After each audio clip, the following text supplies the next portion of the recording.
The Board of Directors for the Housing Authority is now meeting in regular session, September 29th, 2020. Director Savara? Here. Director Willie? Here. Director Rogers? Here. Director Roper? Here. Director Treese? Here. Director Scouten? Here. Director Harrington? Here.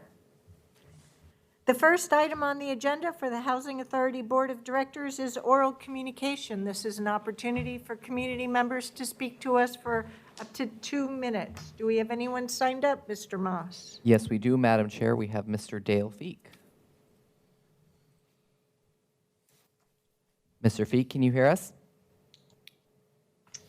Yes, Kevin, can you hear me? Yes, we can. Please go ahead for 2 minutes. Thank you.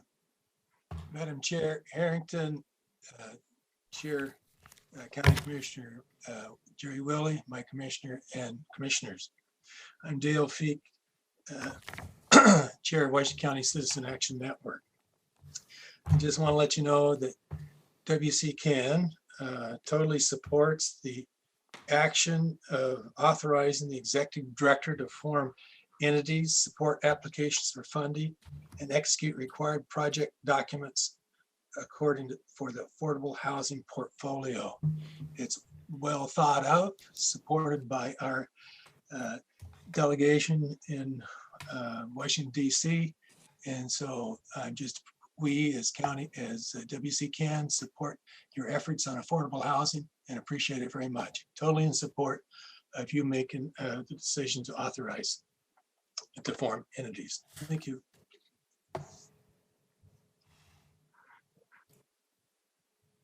Mr. Moss, do we have anyone else? We do not have anyone else signed up, Madam Chair.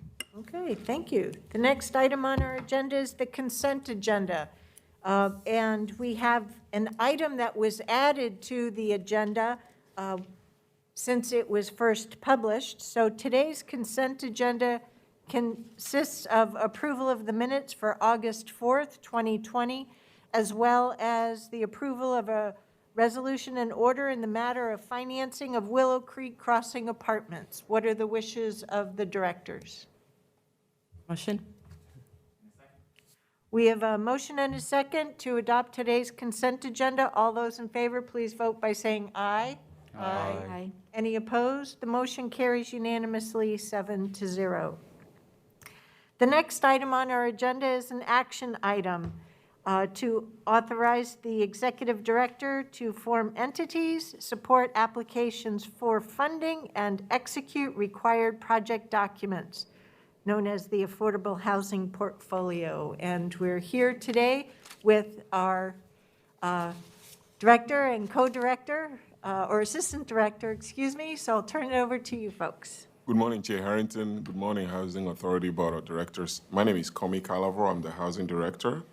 I'll be joined by Josh Christ, Assistant Director, and a gentleman called Zach DeGorg on video for this presentation. We are coming in front of you for this action item because our portfolio needs help. We've had many years, maybe decades of deferred maintenance, and we spent the past year and a half, the managers of the Housing Department and I, working how best we could address this. We did an RFP last year, October or November, and the RFP process, we selected Bronner and Company. They are a real estate consulting firm in Snoqualmie area. They've done over 8,000 units with housing authorities. They've also built over 9,000 units in addition to that. So Bronner came out, spent the last month and a half reviewing the portfolio, going through the units, and based on their experience, they made a few recommendations. Clearly, doing nothing was not one of them. We don't have the resources we need to just go and do the repairs because there's a $24 million mortgage on the properties. So the option we landed on is 4% tax credits and private activity bonds. And they did extensive financial analysis, and that financial analysis is still in the works. It's a work in progress. And we are expecting some proceeds, about $6.7 million, because the Housing Authority will be the owner and developer if everything goes as planned. And that money will plow back into what we're calling the bond portfolio. the three properties that were taken out of the collateral for the county's full faith and credit bonds, we added another property called Aloha Park. So, Use your slides to tell this story, because I think your yes, slides okay. help do that. All right. I wanted to just quickly say there's years of deferred maintenance, there's low interest rates, historic low interest rates. The Metro Affordable Housing Bond is expected to bring in 1,300 to 1,400 new units, and lower income people like new things like everybody else. So the time to act for us is now, which is why we are here in front of you. So with that, I hand you over to Josh, and we start with our slide presentation. Good morning, Chair and Board. It's great to be in front of you today. If you could advance the slide, please. I'll be co-presenting with Zach DeGorge from Bronner, and he'll be joining us in just a few minutes.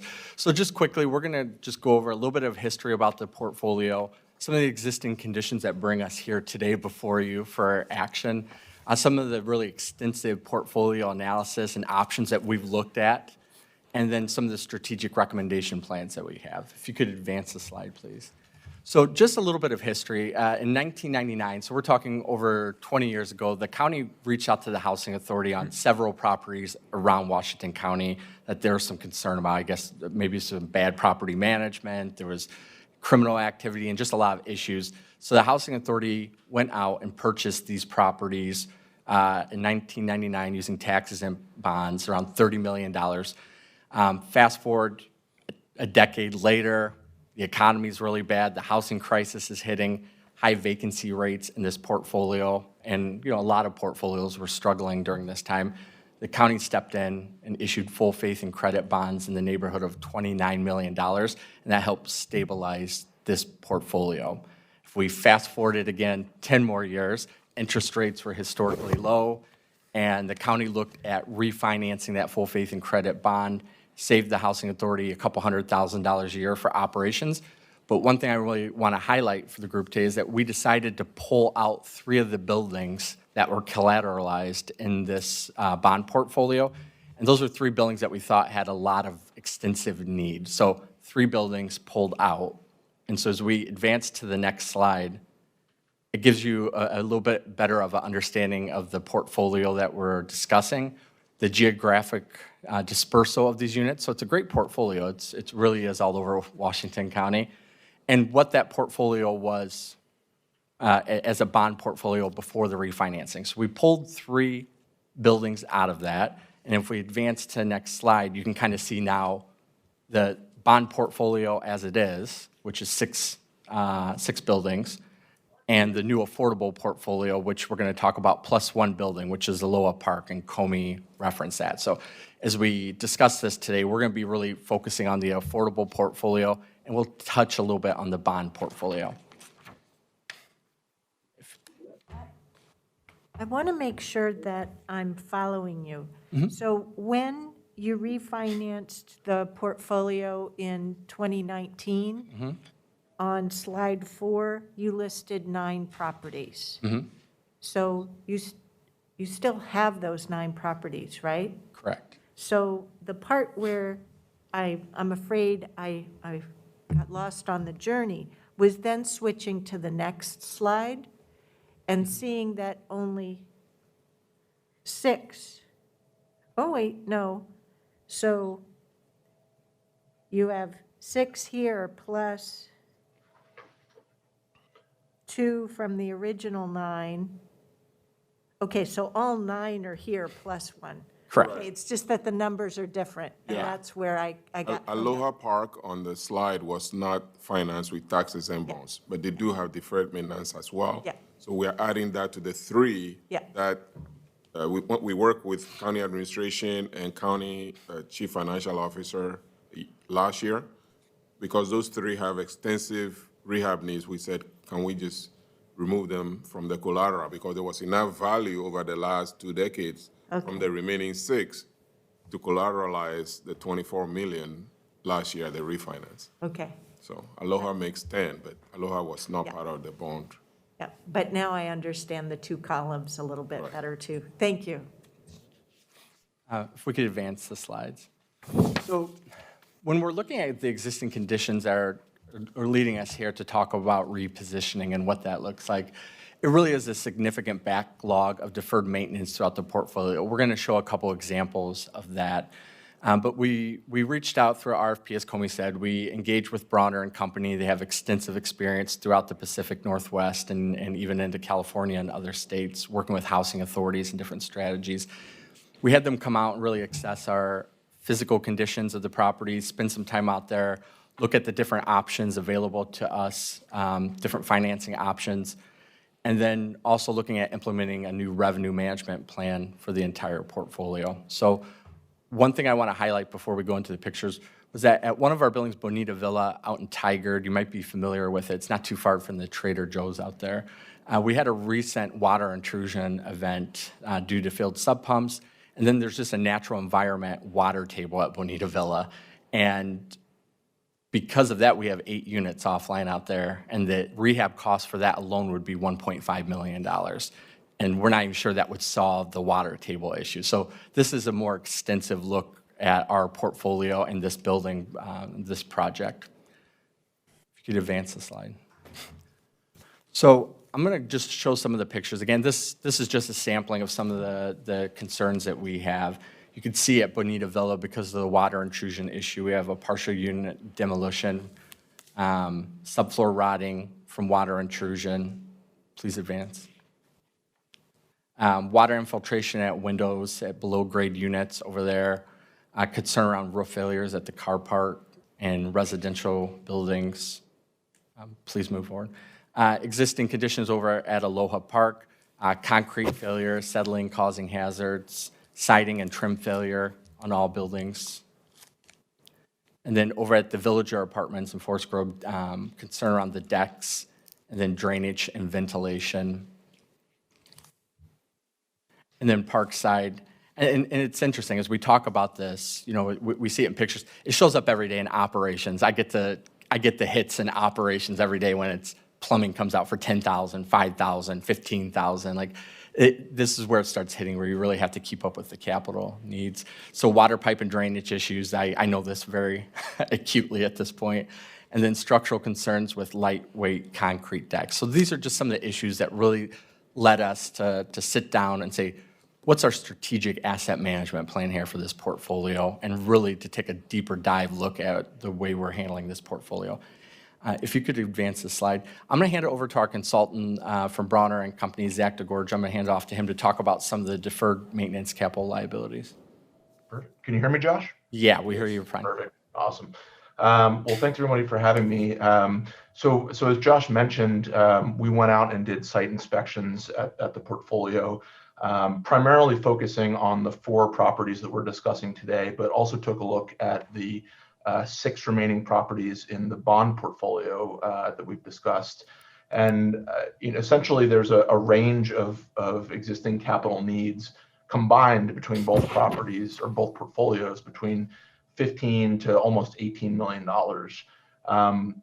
As Josh mentioned, on a per unit perspective, there's more need in the affordable portfolio between 6 and almost 8 million.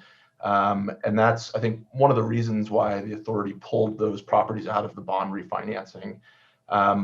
But those numbers really represent primarily deferred maintenance and life safety upgrades. So they're not all encompassing of every single capital need that the authority would want to address in a rehab. Really, this is kind of the bare minimum of the capital liabilities that exist.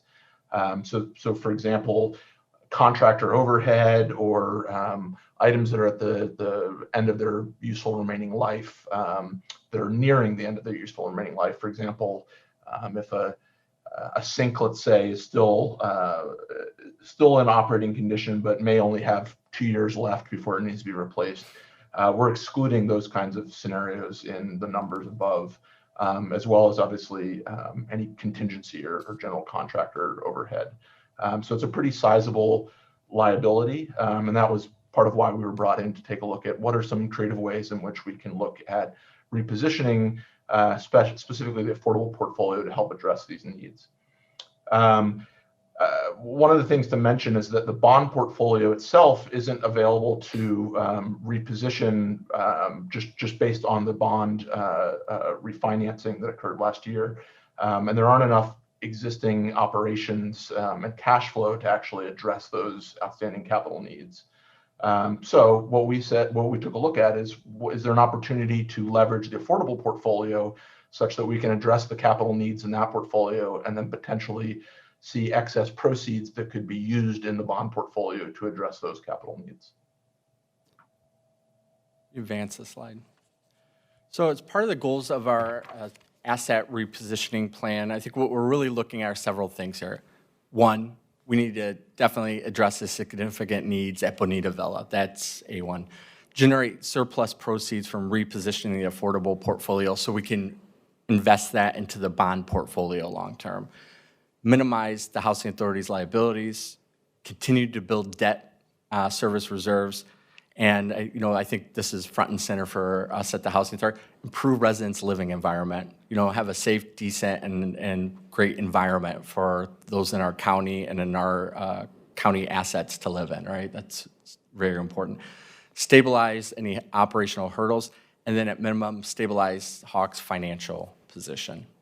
And I may add real quickly, at a later date when the deal is getting to closing, we'll come back to request project-based vouchers.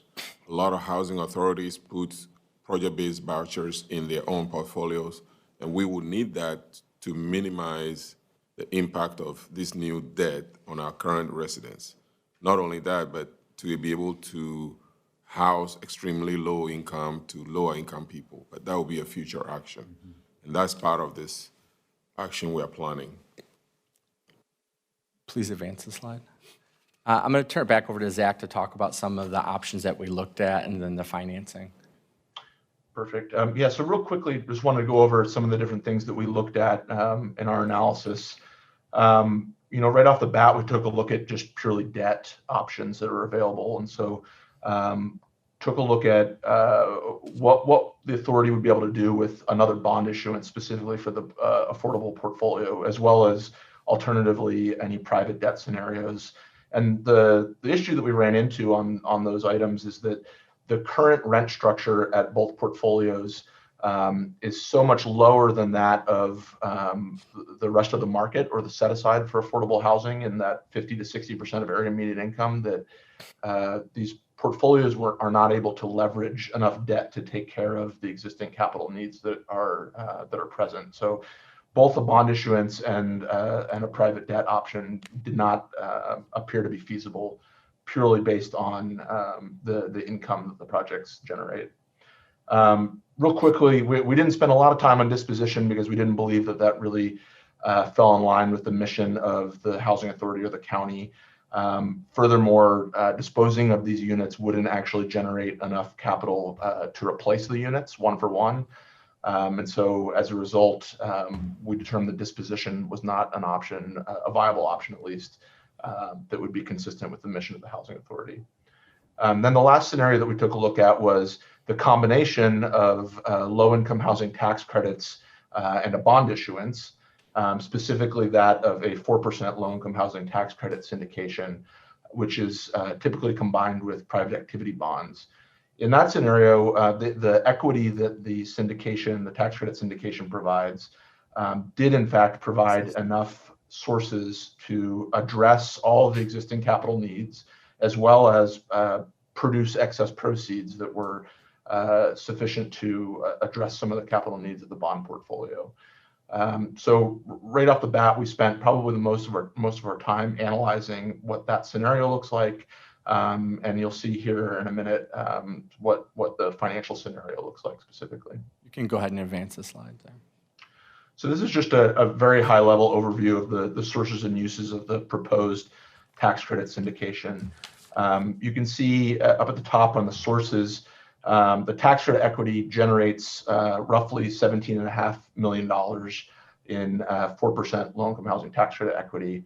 And that's where an investor would come in, provide that equity, and they would receive tax benefits over a 10-year period.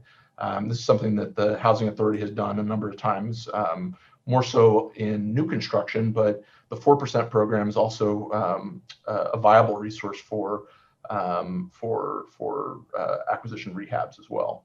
So then you see private activity bonds of 19 million.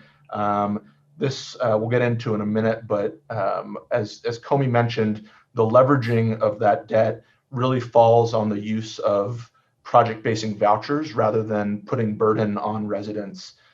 So really we structured this such that there aren't significant rent increases for residents, so that really the burden is really on those project-based vouchers providing additional income to leverage the debt. You'll notice here that there's something called seller financing of $25 million, and you may ask, well, where does that money come from?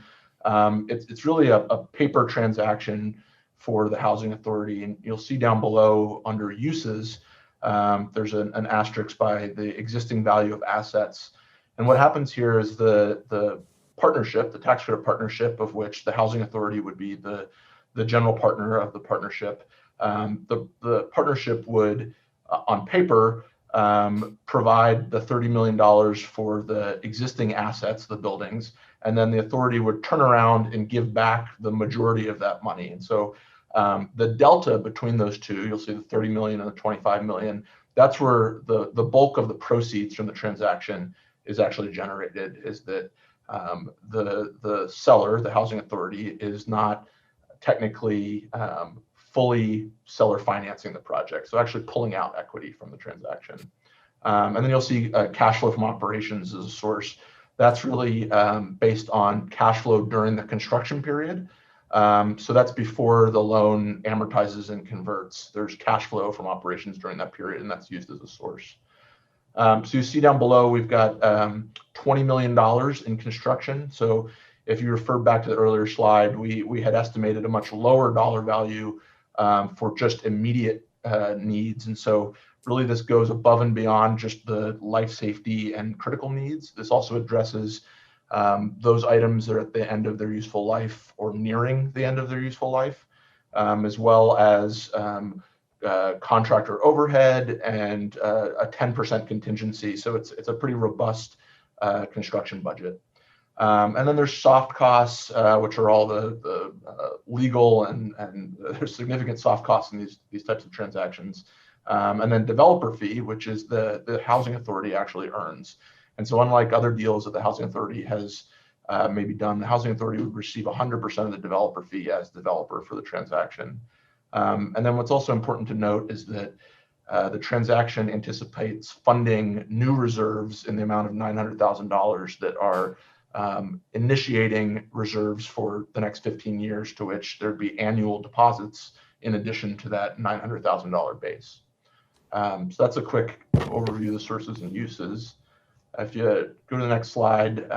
And I just want to just insert there, when we talk about proceeds, and Comey will talk about again, the developer fee is considered proceeds, and that's something that we'd look to reinvest in our bond portfolio. Yep. And so this is just a quick snapshot on how the proceeds actually works. And so I mentioned earlier that there's that paper transaction that you see of that long-term financing lease. The Housing Authority doesn't actually sell the properties. It's a lease term, which is a typical for a Housing Authority tax credit transaction, to where there's a long-term lease. So that's that $30 million. And then again, down below, you see the seller financing of the $25 million. But part of that proceeds as well goes to repay existing loans that are on the properties. So there's a home loan and as well as a loan at Aloha Park that would be repaid in that process. There's an early termination of prepayment penalty as well that we're incorporating in here of roughly $75,000. So once those are taken into account, there are existing reserves of $400,000 that would be returned to the Housing Authority.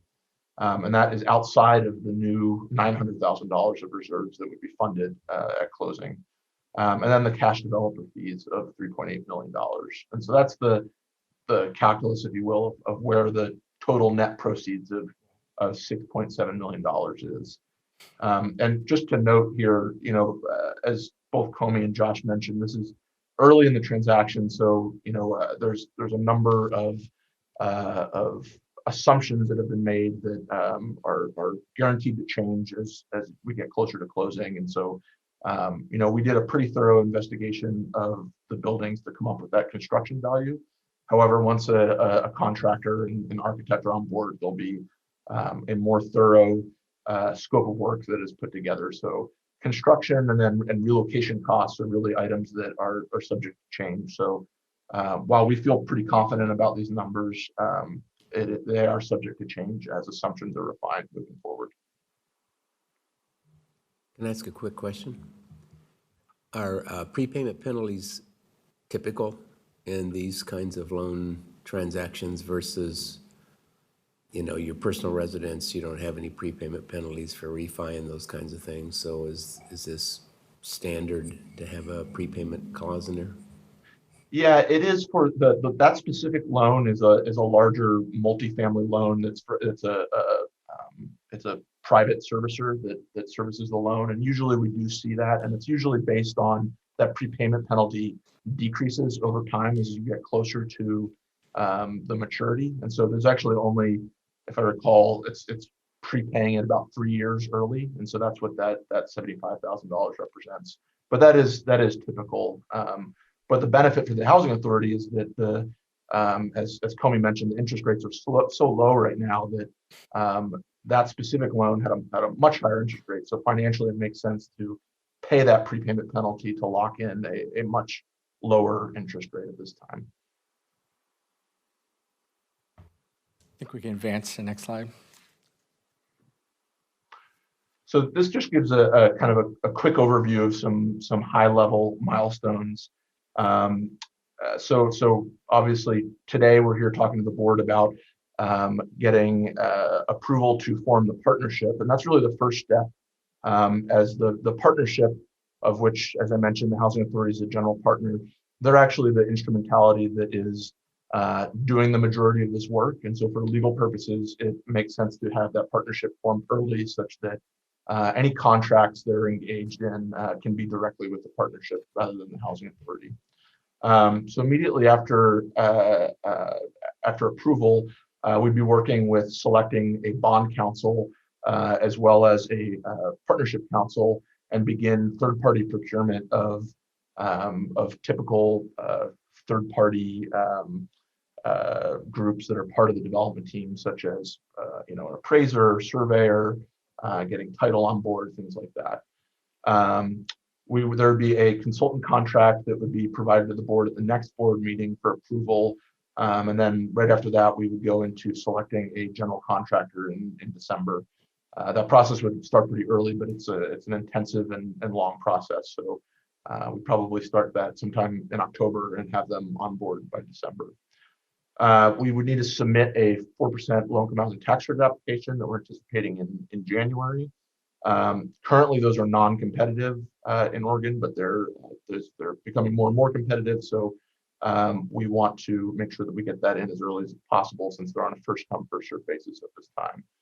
And then we'd be selecting a lender and investor in March, and then going forward with permit approval and drafting legal documents. The key item here for the board to be aware of is the actual board approval of the transaction would occur roughly in that August, September kind of timeframe. At this stage is what we're anticipating, and that would be in the form of an omnibus resolution that would approve the housing authority engaging and closing the transaction. So like I said, we're anticipating a September closing right now, and then the construction would it would commence immediately after closing and go through about April of 2023. Quick question. Yep. The financing arrangement on this is not in any way dependent upon the estimated construction completion time, correct? That's actually a great question. So it's not dependent upon it. However, there are significant impacts to the timing in which construction is done from the tax credit side. So there's a delivery of credit is what it's called. And so the longer that it takes, there's there is a hit, if you will, on the equity if those credits are delivered later. So luckily on this transaction, we've anticipated an April 2023 construction completion, but that impact doesn't really occur until the end of the year. So for example, if the construction for some reason was delayed and it went into 2024, then there would be a financial Yeah. repercussion for that. But Because of the occupation of said units. Got it. I Yeah, understand. Thank you. yeah.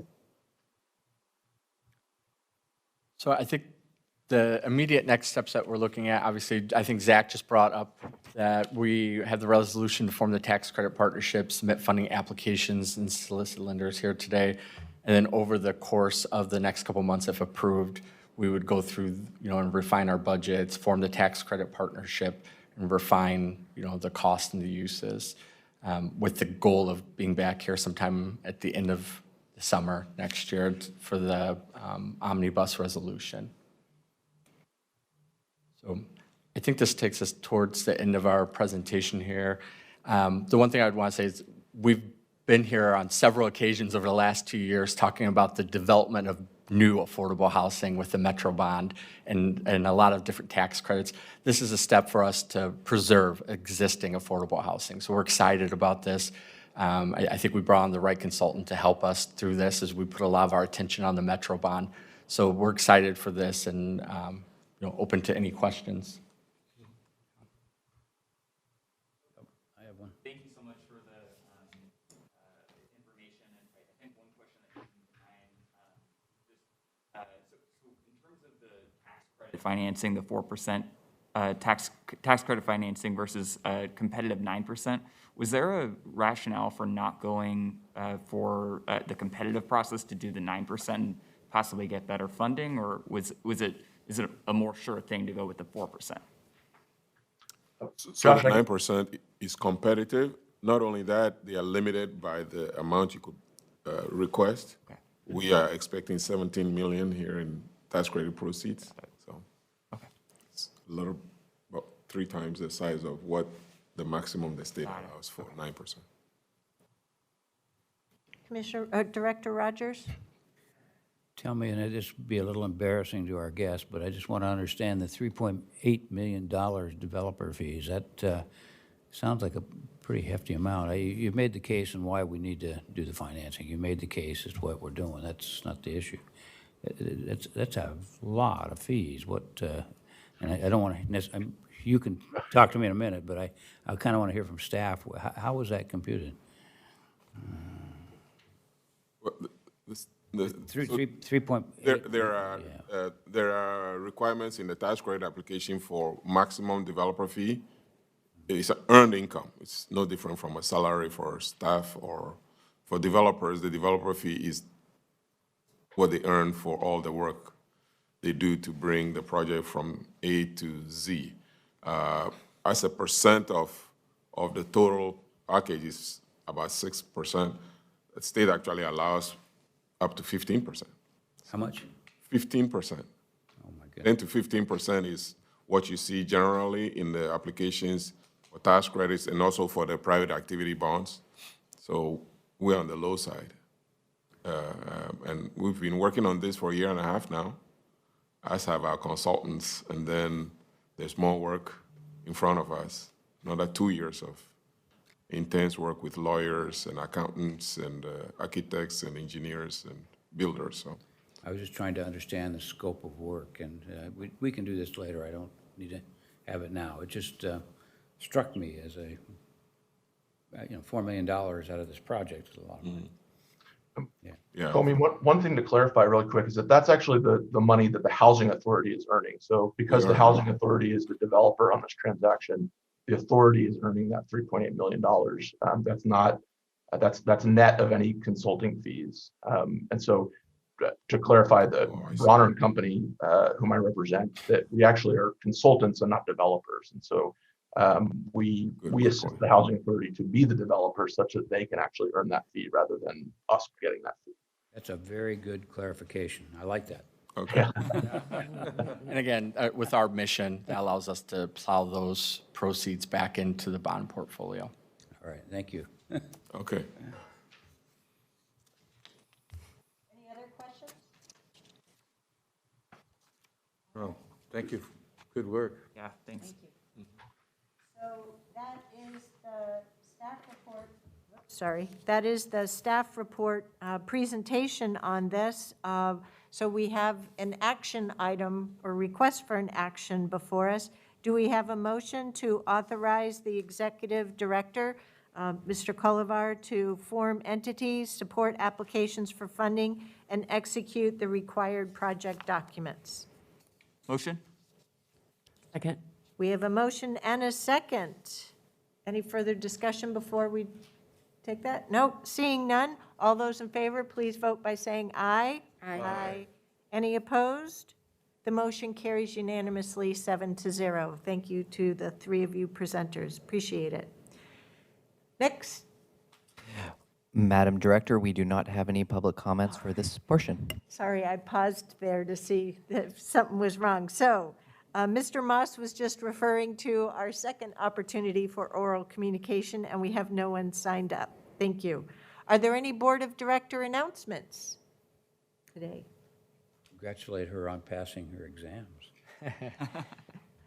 Yeah, Commissioner Rogers was saying I just passed my certified medical assisting exam on Friday and graduated from the medical assisting program. Terrific. I Thank know you. you've been working hard on that. Very Very good. good. Very good. Seeing no other announcements, do we have a motion to adjourn the Housing Authority Board of Directors? Motion. Second? We have a motion and a second. All those in favor, please vote by saying aye. Aye. Any opposed? The motion carries unanimously, 7-0. Thank you, commissioners. Thank you. So we've adjourned the Housing Authority Board of Directors. We'll gavel in as the Washington County Board of Commissioners. Roll call, please. Thank you, Madam Chair. The Board of County Commissioners of Washington County, also serving as the governing body of Clean Water Services and all other county service districts, is now meeting in regular session, September 29th, 2020. Commissioner Willie. Here. Commissioner Rogers. Here. Commissioner Treese. Here. Vice Chair Scouten. Here. Chair Harrington. Here. The first item on the agenda today is oral communication. This is an opportunity for members of our community to speak to us, 2 minutes per individual. And do we have anyone signed up today, Mr. Moss? Yes, we do, Madam Chair. We have Mr. Feek again. Dale, can you hear us?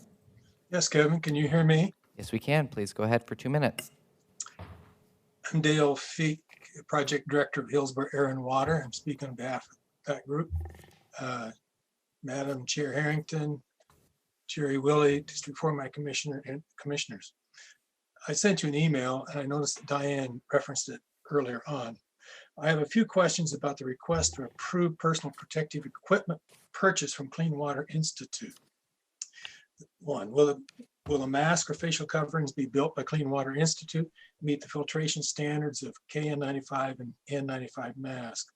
My understanding is that Clean Water Institute is designing and manufacturing some form of PPEs, and those devices would be procured from Clean Water Institute and distributed businesses and other organizations in Washington County. Questions: how will the effectiveness of the PPEs be evaluated?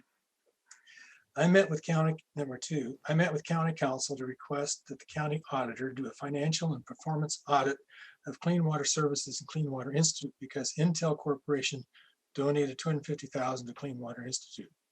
Clean Water Services is the agency responsible to issue to Intel industrial wastewater discharge permits for its manufacturing sites in Washington County. Question: is there a conflict of interest when a regulated industry donates money to the nonprofit Clean Water Institute? Clean Water Service loaned money to establish Clean Water Institute as a nonprofit. Questions: how much money was loaned to Clean Water Institute by Clean Water Service, and has the loan been repaid? Another question: is there a conflict of interest by Commissioner Roy Rogers, since he's also a board member and treasurer of Clean Water Institute? As evidenced by you, Commissioner Rogers, you have very thoughtful questions, as the question you ask about the fees for the housing. Last question: is Clean Water Institute going to patent PP devices? If so, who will get the profit of PPE devices that are sold with or without a patent. Thank you for listening to my comments. For the sake of expediency, Mr. Feek, we do have the CWI item on the consent agenda, and so I would ask our CEO of Clean Water Services and CWI representative to simply provide the overview for that item that's on our agenda. Sure. The item on the consent calendar is to provide funds so that PPE can be provided to the various community groups within Washington County. Clean Water Services is not manufacturing face masks. We are part of distributing it to all of the partners in the region, including places like food banks, the agricultural community, and utilizing partners like the Soil and Water Conservation District and the Visitors Association.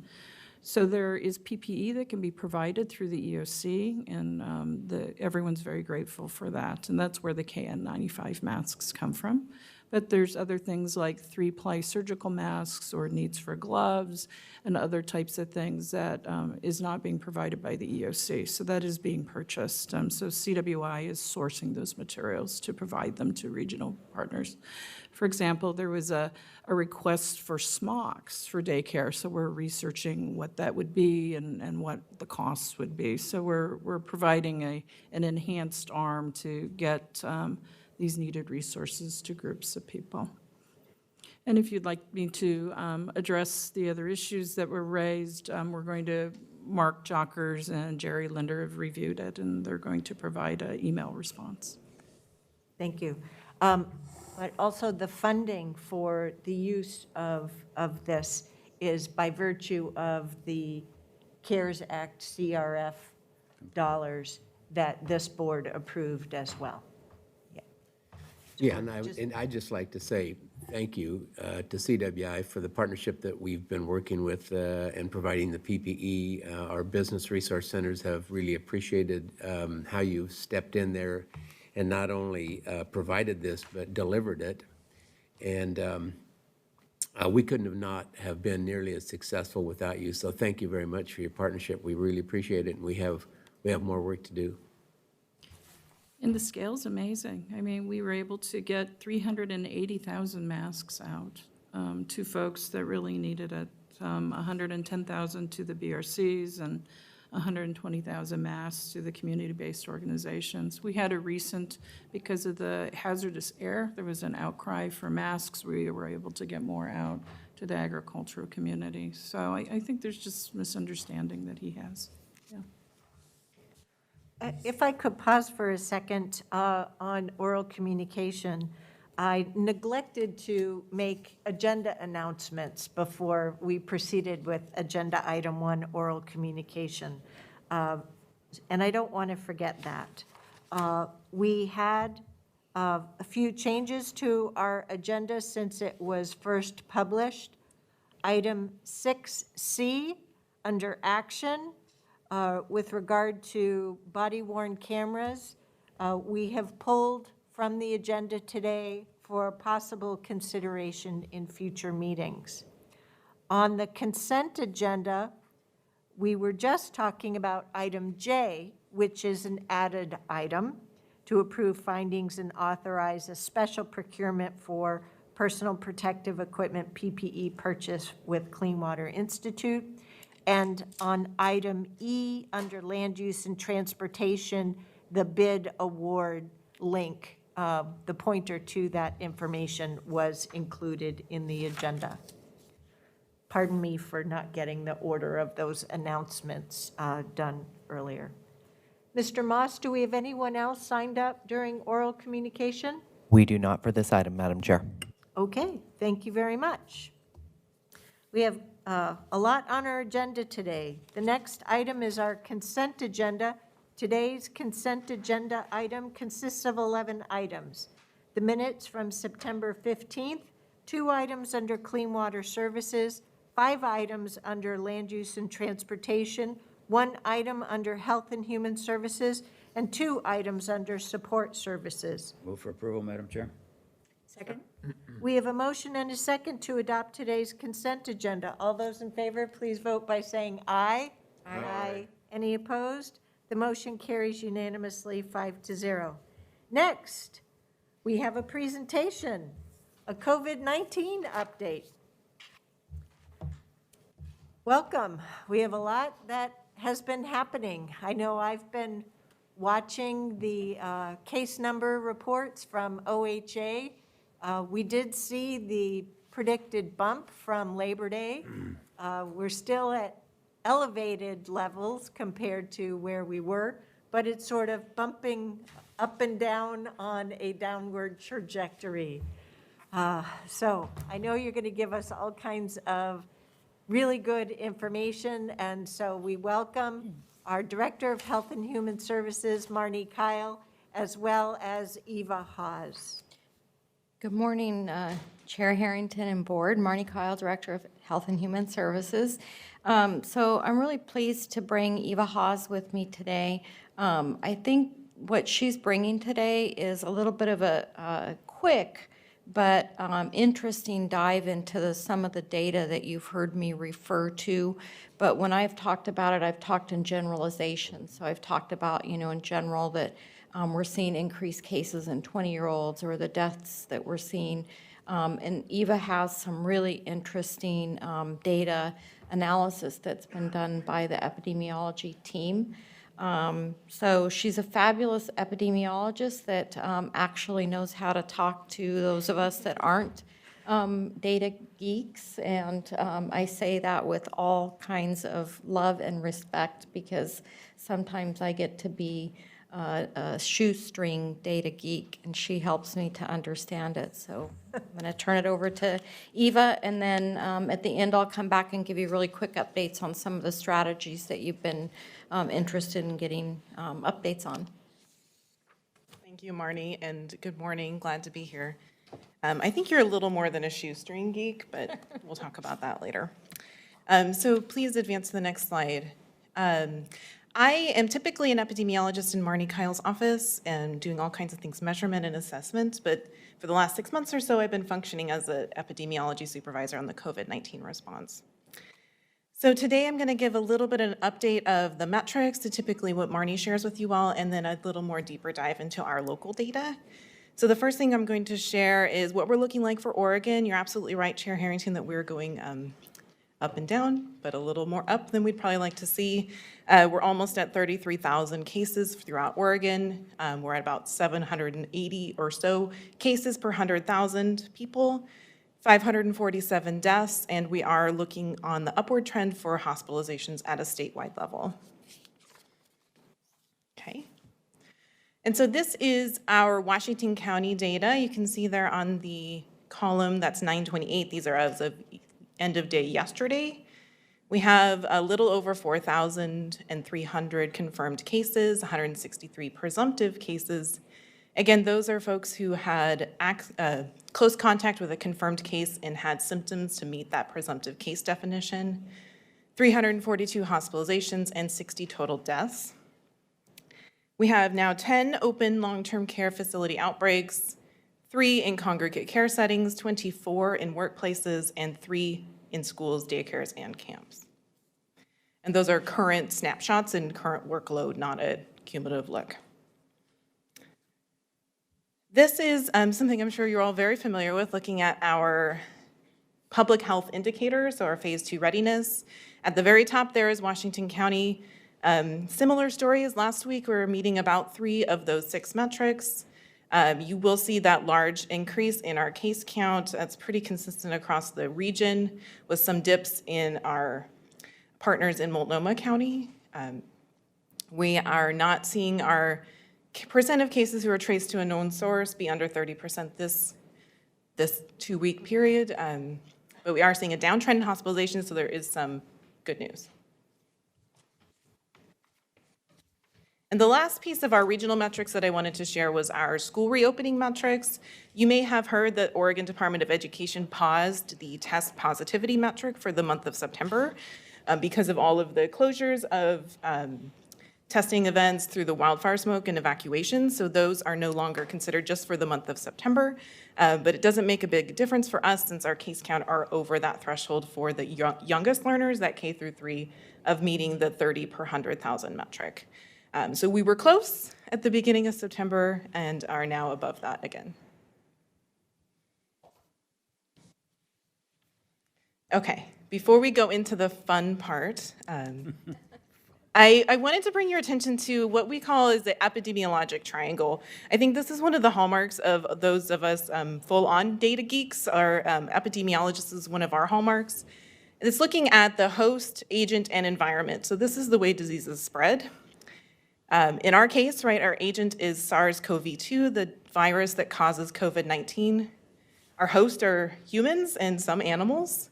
And our environment is all of here. So if we interrupt the transmission at any one of those points in time, we're going to just slow the disease spread. You see it evidenced in this room. We're wearing cloth face coverings. We're keeping 6 feet apart. So we are doing things, our old school public health interventions to interrupt that environment cycle. We'd like to see our hosts be less susceptible in terms of vaccine or herd immunity, and maybe the agent become less virulent over time. But we are certainly here in the epidemiologic triangle. Okay. So now we're going to dive into some of the patterns we're seeing in our local data. These are cumulative incidence rates, so these are from the beginning of the pandemic until last Friday. This is looking at incidence by age decade. So this is new cases within each of those 10-year age groups, and the percent of the cases out of our total, the percent of our population, and our age-specific incidence rate. So I'm going to walk through each of these separately. We split them into 10 years to just give a good idea of where the burden of our disease is. I want to draw your attention to that 20-year-old group. This is very consistent with what we're seeing across the nation.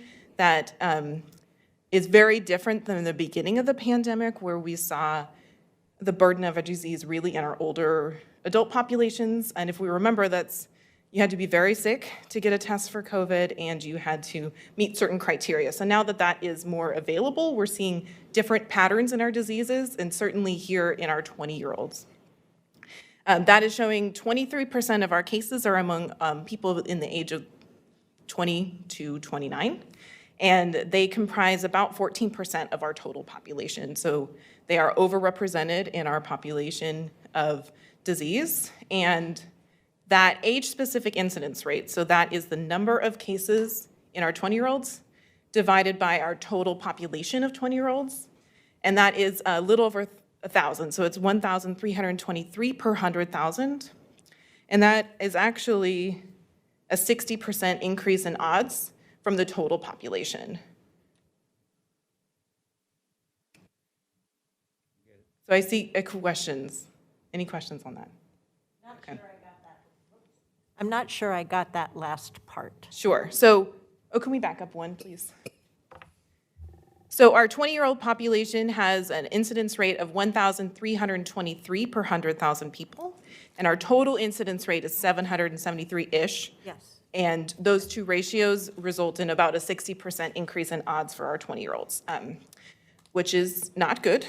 We're also seeing that increase in our 30-year-olds, 40-year-olds, carrying more of a disease burden. You didn't respond. For the 20-year-olds, what's the incidence of death and what's the incidence of severity of the? That is a great question, and that is coming up next. Thank you for the segue. I'll keep watching. I know that. Next slide, please. So absolutely right, Commissioner Rogers. Our burden of diagnosis is on our 20-year-olds and our younger adult populations, but our burden of severe disease is not. That line graph is showing the percent of cases in blue and our percent of hospitalizations in orange. So you can see there 23% of our cases are among our 20-year-olds, but only 8% of our hospitalizations. You can see that there on the chart, sharply uptick after age 40 with big increases over and over. So once we get to our older adults, 80 and over, they are 3% of our case count, but 12% of our hospitalizations. And again, that's very consistent with what we're seeing across the nation, patterns in disease burden and severe disease. But, excuse me, the they may be not hospitalized or dying from the disease, but they're spreading the disease to those that do need hospitalization and do have long-term effects, correct? Yeah, that's definitely what we're seeing, that our younger adults may not get a severe disease, but it's certainly still a possibility to share that among our more vulnerable residents. Okay. And the next slide is looking at deaths. So among our 20, we compress these ages because we only have 60 deaths, which is a very good thing, but we need to compress those age groups to look at that a little more succinctly. So our 19 to 24-year-olds have 13% of our cases, but 0% of our deaths. That big burden of disease diagnosis, 25 to 49-year-olds have 46% of our cases, but only 7% of our deaths. And then you see that very stark uptick after our 65 and older populations, 9% of our cases and 81% of our deaths.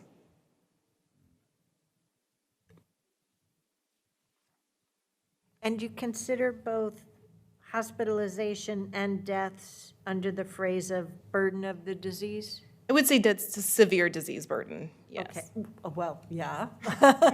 As opposed to burden of diagnosis. Yes. Those are terms of art I'm just not familiar with. Yes. So, thank you. Sure. The other thing I wanted to share with you all today is we know that this disease and pandemic is not impacting everyone the same way. And certainly we're not seeing that either in Washington County. So this is showing the race-specific incidence rates for residents in Washington County. You can see that our Black or African-American residents, as well as our Native Hawaiian and Pacific Islander residents, are overrepresented in our case counts. Our Black Americans are 3.1% of our case counts, but 2% of our population, resulting in a high incidence rate, as well as our Native Hawaiian and Pacific Islander populations. We are doing some targeted testing events in these in the Pacific Islander and Native Hawaiian population, but we're still seeing these large disparities in our race data. The other thing I wanted to mention here is you'll see that some other race alone has a very high proportion, and that is majorly comprised of people who identify as Hispanic or Latino. So as we ask these questions, his ethnicity and race are separate, and so often people will just respond that I identify as Hispanic or I identify as Latino, and they will be categorized as some other race. And then you'll see on the next slide that we're actually looking at ethnicity.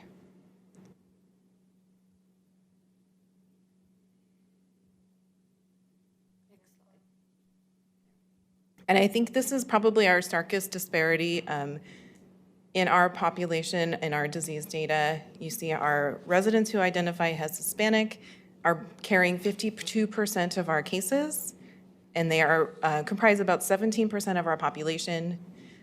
Our residents who identify as not Hispanic are carrying far less of that disease burden. In fact, those two incidence rates, it's about 6 times higher for our residents who identify as Hispanic or Latino compared to our non-Hispanic populations. Do we have those numbers, excuse me, Go ahead. do we have those numbers split by age groups as well? You know, do we see the same disparity in the age groups in the Hispanic population as we did in the entire population? That's a great question. I don't know if we've looked at that by age, but we certainly could. So my question on this is, these numbers are very familiar to us going back to June,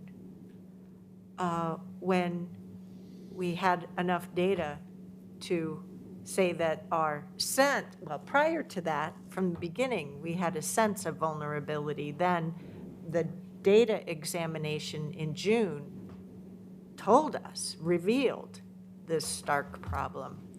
Because I remember our having, Marnie, Kyle, and myself had a press conference to that point. And we've put tremendous resources into trying to provide for testing, messaging, healthcare, proactive safety measures to the various races in our community as well as various ethnic groups. Yet still, we're seeing this. So despite I don't know that there isn't anything that I'm familiar with that you've said, let's try this. I mean, we've been saying yes to all of it because these are people's lives. So these numbers would only have been worse, right? Holy smokes. Okay, I understand the numbers. I understand the message. Well, and I think it's important to remember, even back in June when we were doing our press conference and identified this, that many in the Latinx community are still in positions where they can't stay home and protect themselves. They're in jobs that increase their exposure, whether it's agricultural jobs, whether it's manufacturing jobs, working in our assisted living and nursing homes, grocery stores. So I think that, you know, in public health, we talk about social determinants of health, and they're in positions where they can't take leave, where they can't, you know, may not be able to work from home like many of our non-Hispanic population. And so we can't necessarily change that. So all we can do is try to provide as much other mitigation strategies as we can while they're continuing to do that work. And you can add anything. I didn't mean to jump in, but. Thank you. I was going to add that with some of the measures we're seeing put in place by the state of Oregon with our farm worker support and our sick leave support, I'm hoping to see some of this impact more of our vulnerable residents, but certainly we are still seeing this stark disparity. I was just going to talk about the fact that we've got the exposure risk is different for different groups, and that's what you're talking about. Yes. But it seems to me like we've been doing everything we can possibly do that's in our control and our influence. Okay, thank you. And as Marnie mentioned, social determinants of health, this is not it's not a welcome disparity, but it's certainly not an unfamiliar one to those of us who study this work. Okay.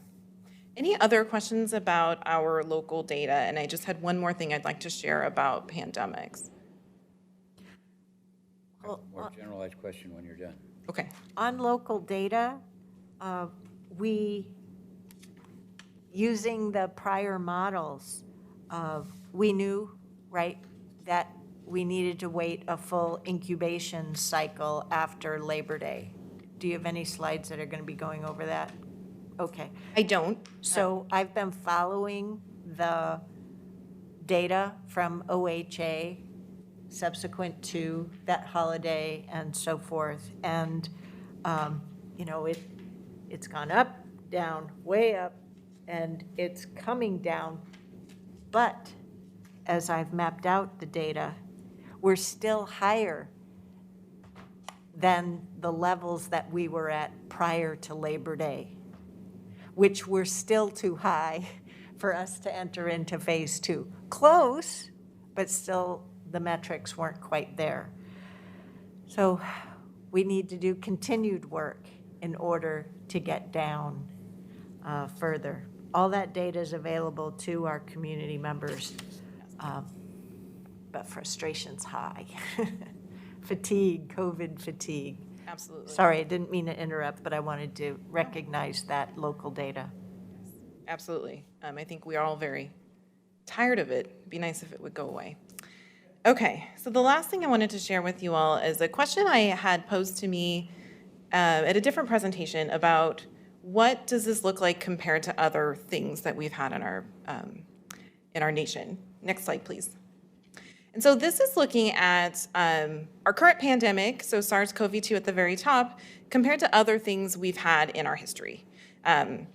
This is very imperfect. Of course, it's very complicated to measure a pandemic against another pandemic when we're in the middle of a pandemic, so I expect these numbers to shift.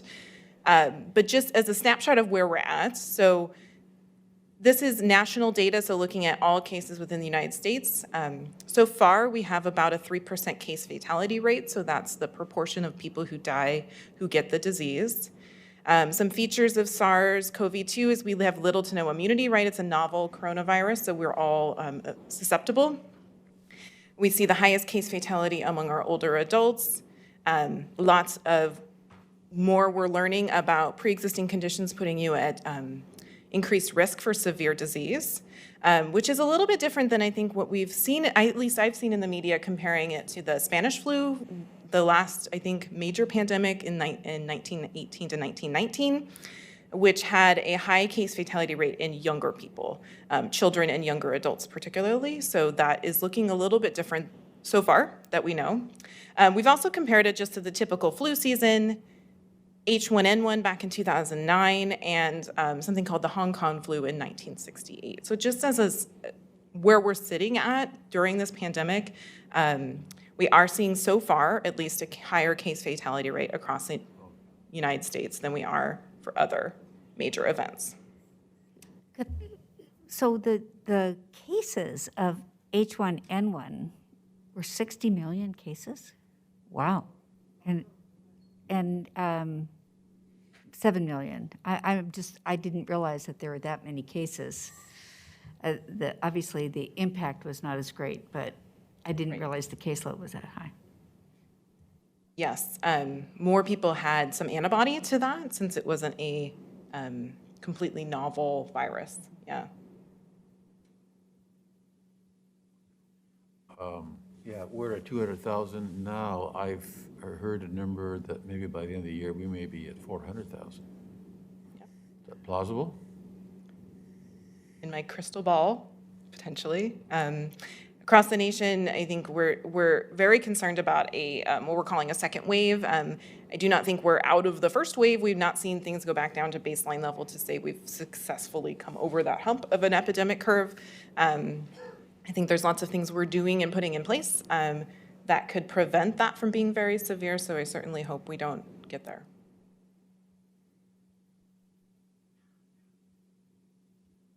At this point, though, that's where we're heading, though, aren't we?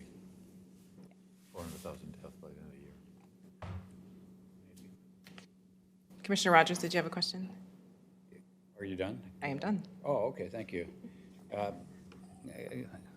I'm going to ask you a question that I don't want you to look at Marnie about, because I'd like you to, from your expertise and your standpoint, do it. And maybe just a minute of explanation. The world I live in, there are 3 distinct groups. If you're a young person, you're immortal. You're never going to die of anything. Everything's great. And if you get sick, so what? As long as you had a good time. We all were there, so we understand that. And so they're not, other than trying to talk to people, make some corrective action. That's about all you're going to do. At the other end of the spectrum is the folks who you call vulnerable or older.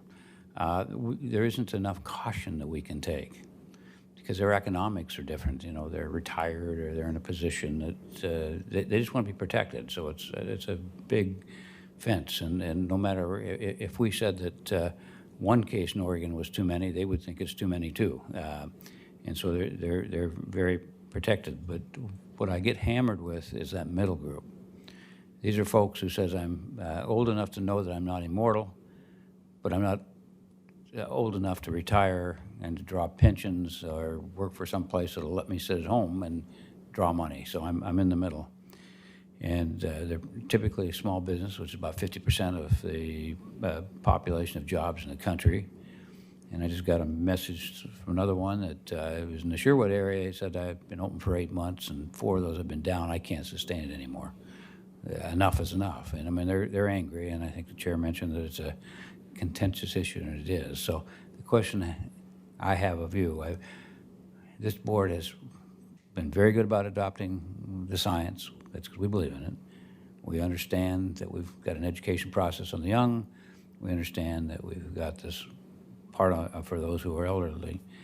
But for the great middle, if you were trying to say, what could one do that we could open our businesses back up as fast as we can, as protective as we can, are there other steps that we have not considered that would allow our restaurants not to become an extinct thing of the past, our manufacturers leaving to other states? If you were the king of the day. You can do anything you want. Is there things we haven't considered so that we can tell that great middle group that we've done something for them? Well, that is a very complicated question, I think, without a simple answer. I think we're doing, us as a state, I think Marnie has shared with you before that we're doing lots of measures that have put us in a better position than other places. So I'm pleased to see that. I think we're doing appropriate things like asking folks to wear masks and not go out in the world when they're not feeling well and socially distance. And I don't know if there's other things we can put in place to make that a reality. I would like to say we could speed up the timeline, right? So we can get the virus to be done with us, but we're sort of in this moment in time. I think it's absolutely reasonable that people are tired and frustrated and are losing livelihood. That is a very delicate balance between that and disease transmission. I think the other challenge, and I know Marnie shared this last week, is that we don't live in isolated bubbles. So even if you are in the middle, you may interact with folks who are very vulnerable. And that is a big challenge to keep people protected and keep their livelihoods protected. I was hoping what you would tell me, and I know that it's complicated, there's no answer. I was hoping what you might say is that maybe unlike Florida or Texas or others, Arizona, we're a little more cautious, but that we're exploring ways. We don't have any real suggestions right now, but we're exploring ways that we might work with our business community to see how we could accomplish their reopening, and that we could make a case to the governor to decouple with other counties if that needs to be done, or how we make our case to open up with different processes. And I don't know what you are doing, and I guess maybe it's a Marnie question. Are we outreaching to our business community and saying, do you have anything that we haven't thought about? I mean, I even saw one little restaurant on TV back east that they had these little igloo bubbles, and you could sit inside these things outside, so it was warm enough, and it was socially distanced, and that was somebody's creative idea. Well, I can speak to that. Yeah. In meeting with the governor's office representative last evening, Leo Horner from Regional Solutions, the governor's office has been hearing from the range of businesses, primarily in the entertainment world, are the businesses that have not been able to open yet. Bowling alleys, ice rinks, movie theaters, live theaters as well. And the governor's office has been working with OHA to look at the performance of the disease in our community and to examine, are there ways to adjust the guidance? They're not ready to make those proposals public yet, but the messaging that we've delivered, the messaging that the governor's office has received directly as well from those businesses has been heard, but they've had to evaluate the presence of the virus in our community to see how they could provide for guidelines for opening an operation while not putting our community at further risk than it already is. So the message in all of that is we need to sit tight and remain hopeful for flexibility in the next few weeks. Related to that, then it's just a matter of our community numbers continuing to go on that downward level post-holiday. Keep up your diligence, folks. It was making a difference before the holiday and the movement of a lot of people because of the wildfires. I'm just going to remain optimistic that we do have to perform for 3 weeks. So hopefully within a week, we can get back down into the number range and metric performance that we were seeing just before Labor Day, and get that 3 weeks, and that during that time as well, the state will be able to make adjustments to better serve those businesses. So I want to recap that, because I think that's a good message. the message is that we've heard, and the governor's office has heard, and that we're exploring alternatives. We don't have any great suggestions at this point, but we're not insensitive, and we are continuing to look at maybe other alternatives. Is that a fair, brief synopsis of that? The state is, yes. How about us? Well, so Well- I was going to talk about it a little bit when I talk about executive order compliance and what we're doing to help. But I think Chair Harrington is. No, Marty's correct to go into the local context, but locally, we have to work within the understand. state Yeah. context. So we've already submitted our request about decoupling, and so that's not lost on us. We've used our voice, and That's down the road. we've gotten the answer, and so we're continuing to move forward. And we also have regular ongoing calls with the 3 county health administrators and OHA leadership, including Director Allen and Dr. Seidlinger, and where we're sharing, this is what we're learning from our epidemiology, and these are some ideas that we have where maybe we can't move into phase 2 completely, but here's some ideas that we want to suggest that would allow more activity at some of these businesses. So maybe you can't fully open a movie theater, but here's some ideas that we have. And I think that our compliance group or our enforcement group that we have called them in the past has been really great locally when we have a business that doesn't fit into phase 2 to look at their business and see, are there things that they can do within the current phase 1 guidelines. So I think I think your message is right. We are hearing. We absolutely understand the pain of the economics and the importance of our economy coming back on board and our restaurants staying open and our businesses staying open. But we also know how this disease spreads, and so we can't just open the floodgates or we'll be in a worse place than we were previously. So we are trying to balance that for sure. I have a comment as well. And while Commissioner Rogers, you talked about the business community, I've also heard from the community of parents with school-aged children and the frustrations that they feel about if we lessen these restrictions, does that in fact prolong the amount of time that kids aren't able to go back into school? So there is that piece as well that I'd just like to point out, that I think there is an increasing frustration level around the community that focuses on education. Yeah, and just to follow up on that too, we had this conversation yesterday in our business development group, where the next round of grants, we are looking at focusing some of it specifically on businesses that have not been able to open over these months, and maybe making that a larger grant amount.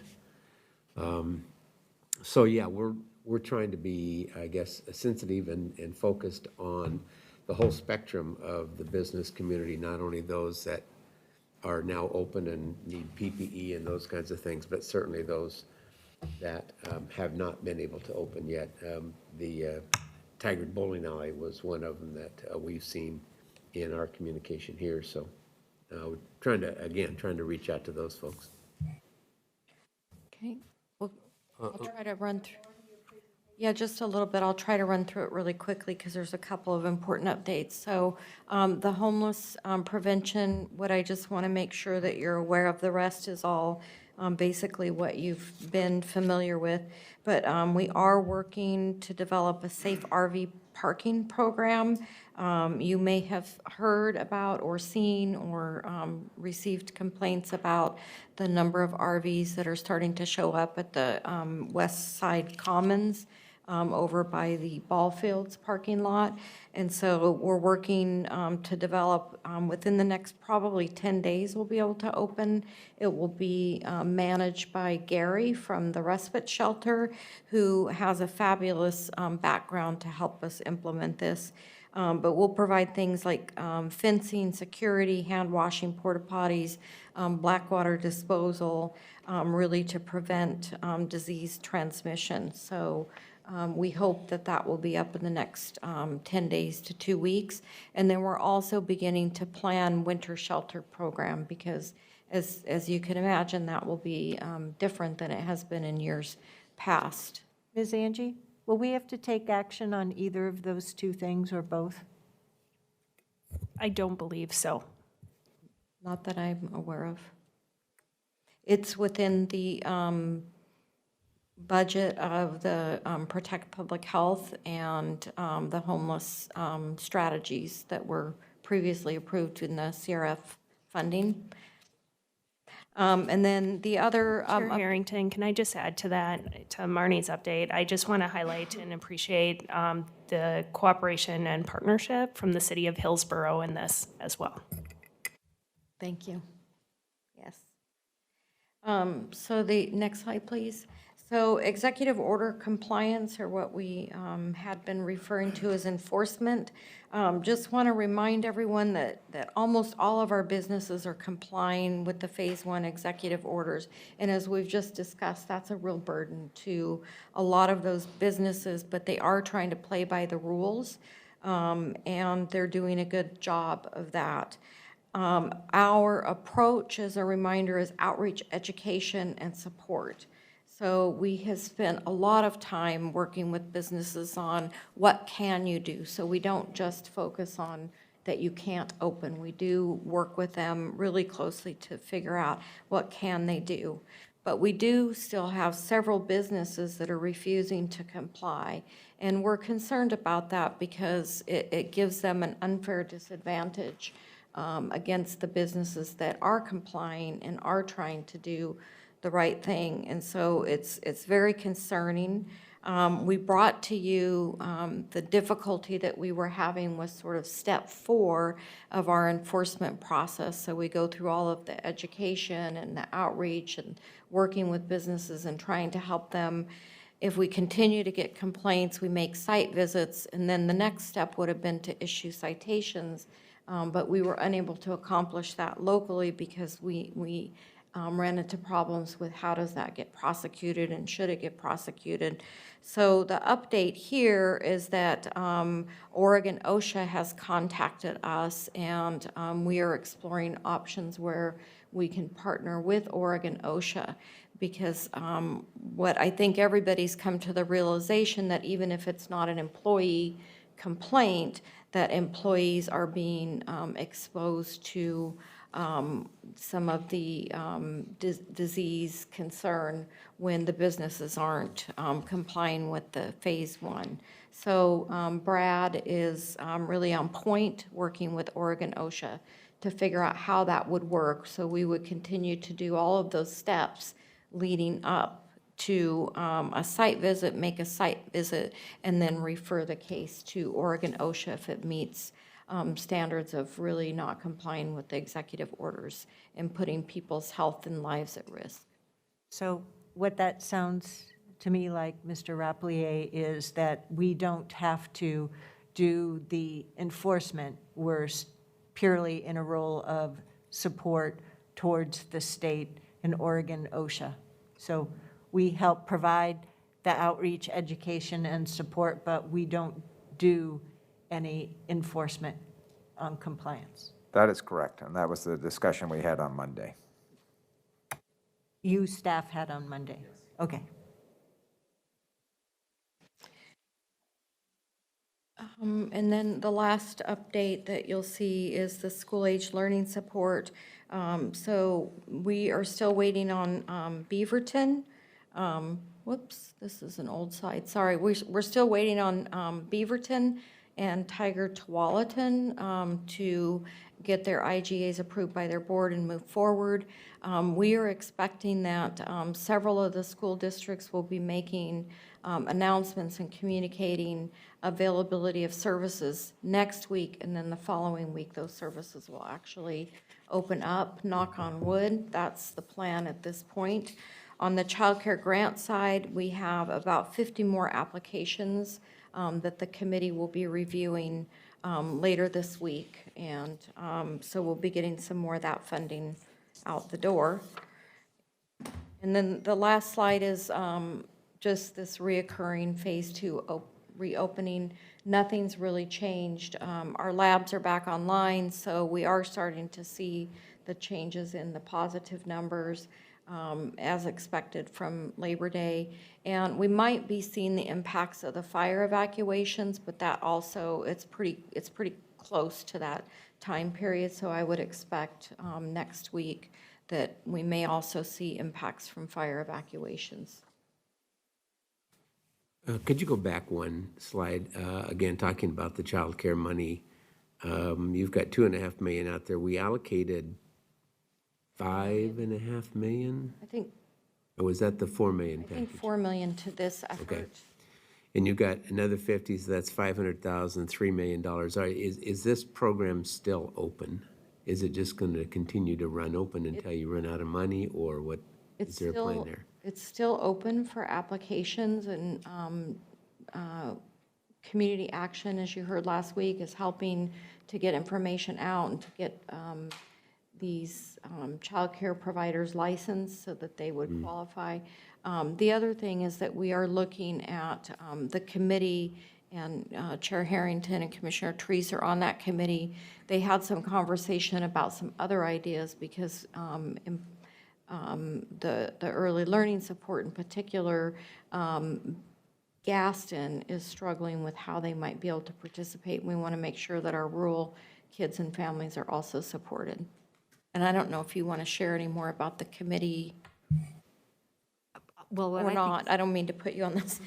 I think what's important, and I believe Chair Harrington was part of the group that led the charge about looking at all of the different criteria to make sure, much as we're doing in the economic development group, to have the criteria as open as possible to meet the needs. So I think that's an important piece here too.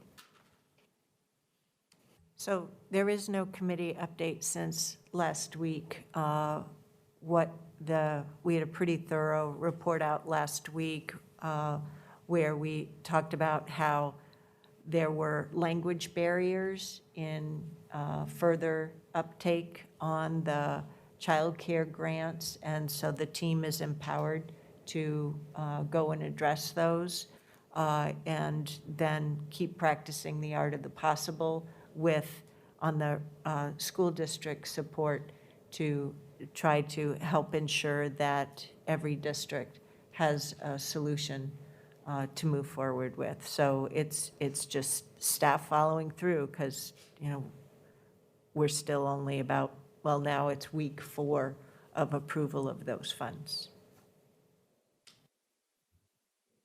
That's all I have unless there's other questions.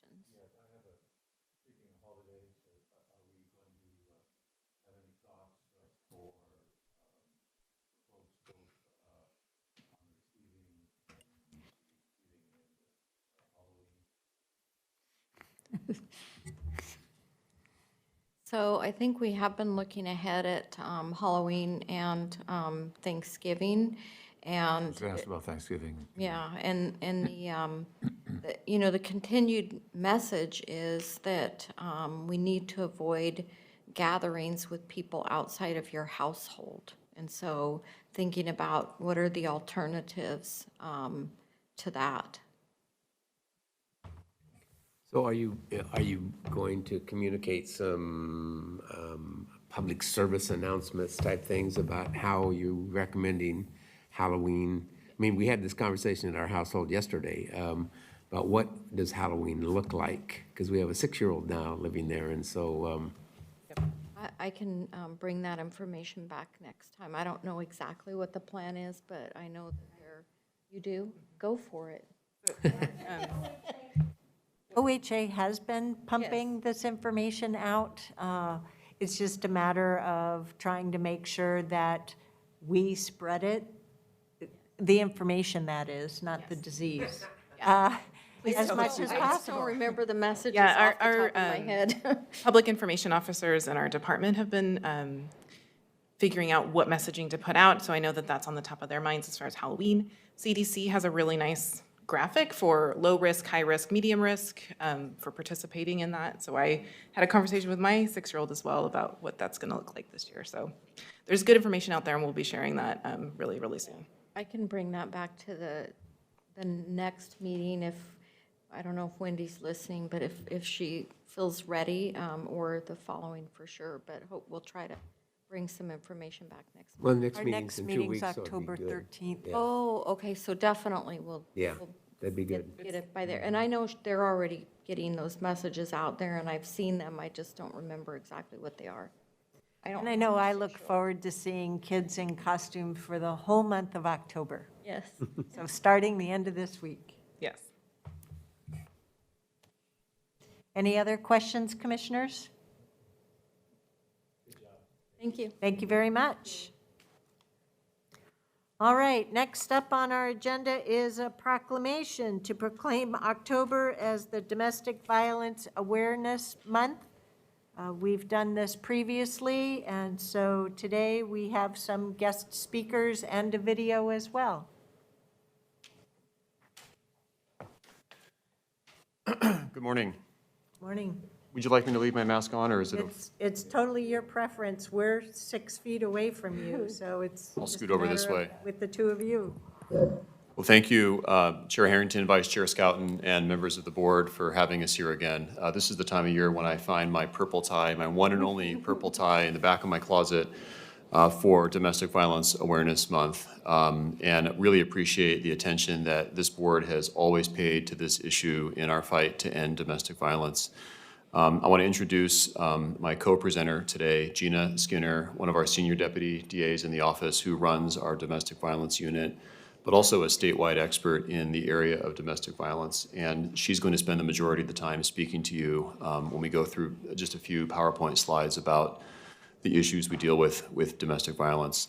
Also here today behind me, Tony Locke, the Executive Director from the Family Justice Center, Judy Willey, the Board Chair of the Family Justice Center Board, Chief John Bennett from the Cornelius Police Department and from the Washington County Sheriff's Office are here, and then there are many more joining remotely. Gina and I are really just the tip of the iceberg, representing a broad coalition of people who fight domestic violence in our community. Our goals for our brief presentation for you today are, there's a brief video, 3 to 4 minute video we'd like to show you that does a really good job of highlighting some of the frontline workers in this area. So not the chiefs and the DAs and the sheriffs, but the actual people with the boots on the ground who deal with this issue day in, day out. Gina and I then will walk through some PowerPoint slides, and then of course there's the proclamation as well. So if we can start with the video, that would be great.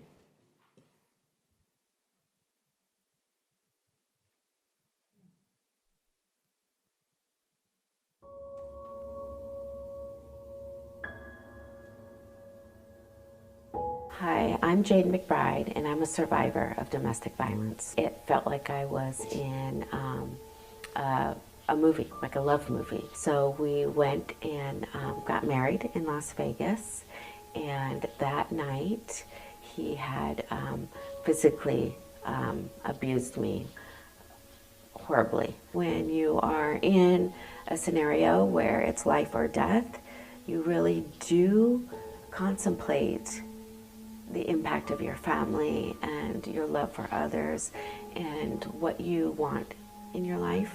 And I chose to fight, and I chose to live. The DA and the male police officers were extremely sensitive and understood the language and never made me feel like I had to do something specific, which was very different from my abuser as well. Jade's story is not uncommon in our community.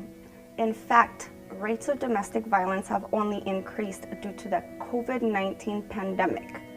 A contributing factor is that victims are more isolated with their abusers than ever before. But we in law enforcement are doubling down on our efforts to stamp out domestic and sexual violence across Washington County. October is Domestic Violence Awareness Month. All month long, we are standing up and speaking out against those who abuse family members and intimate partners. The Washington County Sheriff's Office and Cornelius Police Department. Beaverton Police Department. Hillsborough Police Department. Tigard Police Department. Tualatin Police Department. King City Police Department. Forest Grove Police Department. Washington County District Attorney's Office.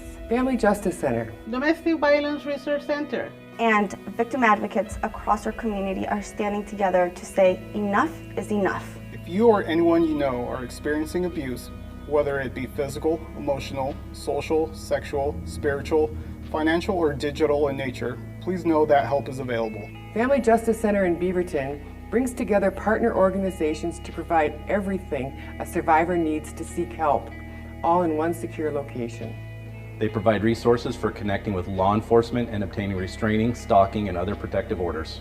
Housed within the Family Justice Center, the Domestic Violence Resource Center offers safety planning, assistance with obtaining restraining orders, counseling, shelter services, and more.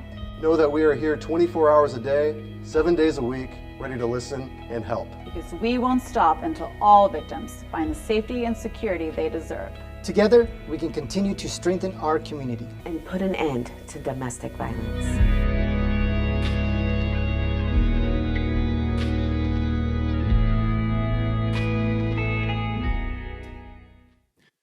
Thank you. And if we can turn the PowerPoint slides on.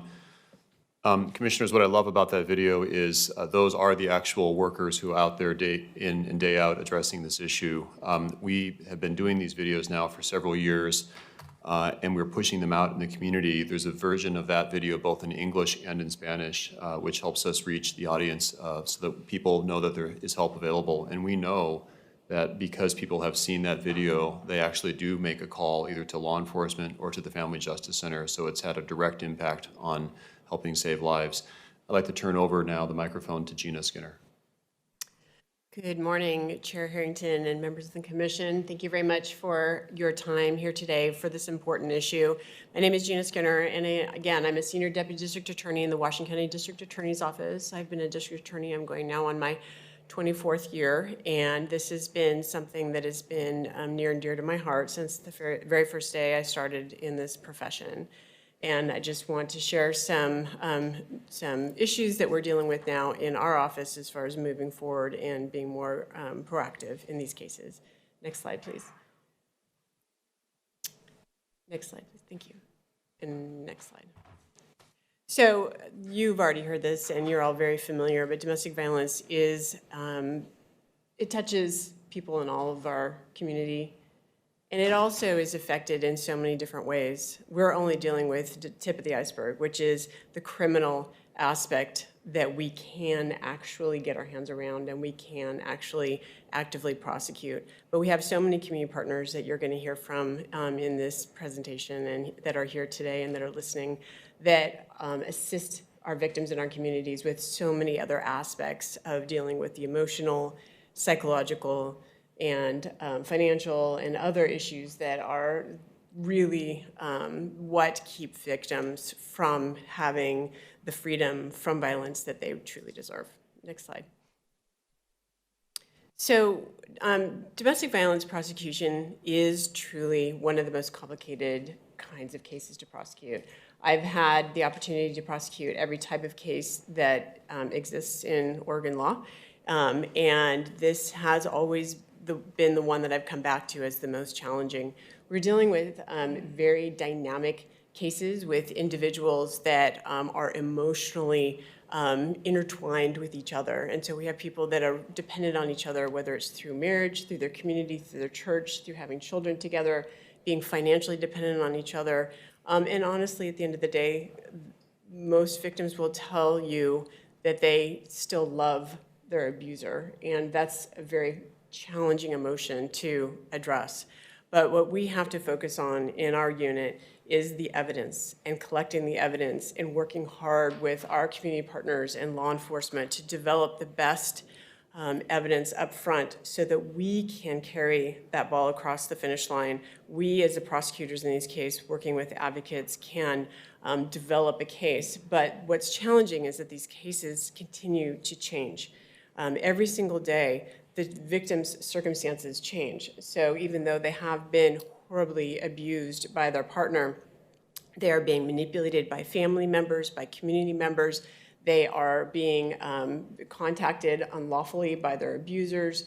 They are potentially being evicted from their homes. Their children are crying at night because they can't see the abuser because they just know them as parent or daddy or mommy. And so their needs change every single day, which is why we have advocates in our office that are dedicated to addressing these issues on a day-to-day basis. But we need to be able to be proactive in preventing the abuser from controlling the situation past their arrest when they have been prohibited from having contact with that victim.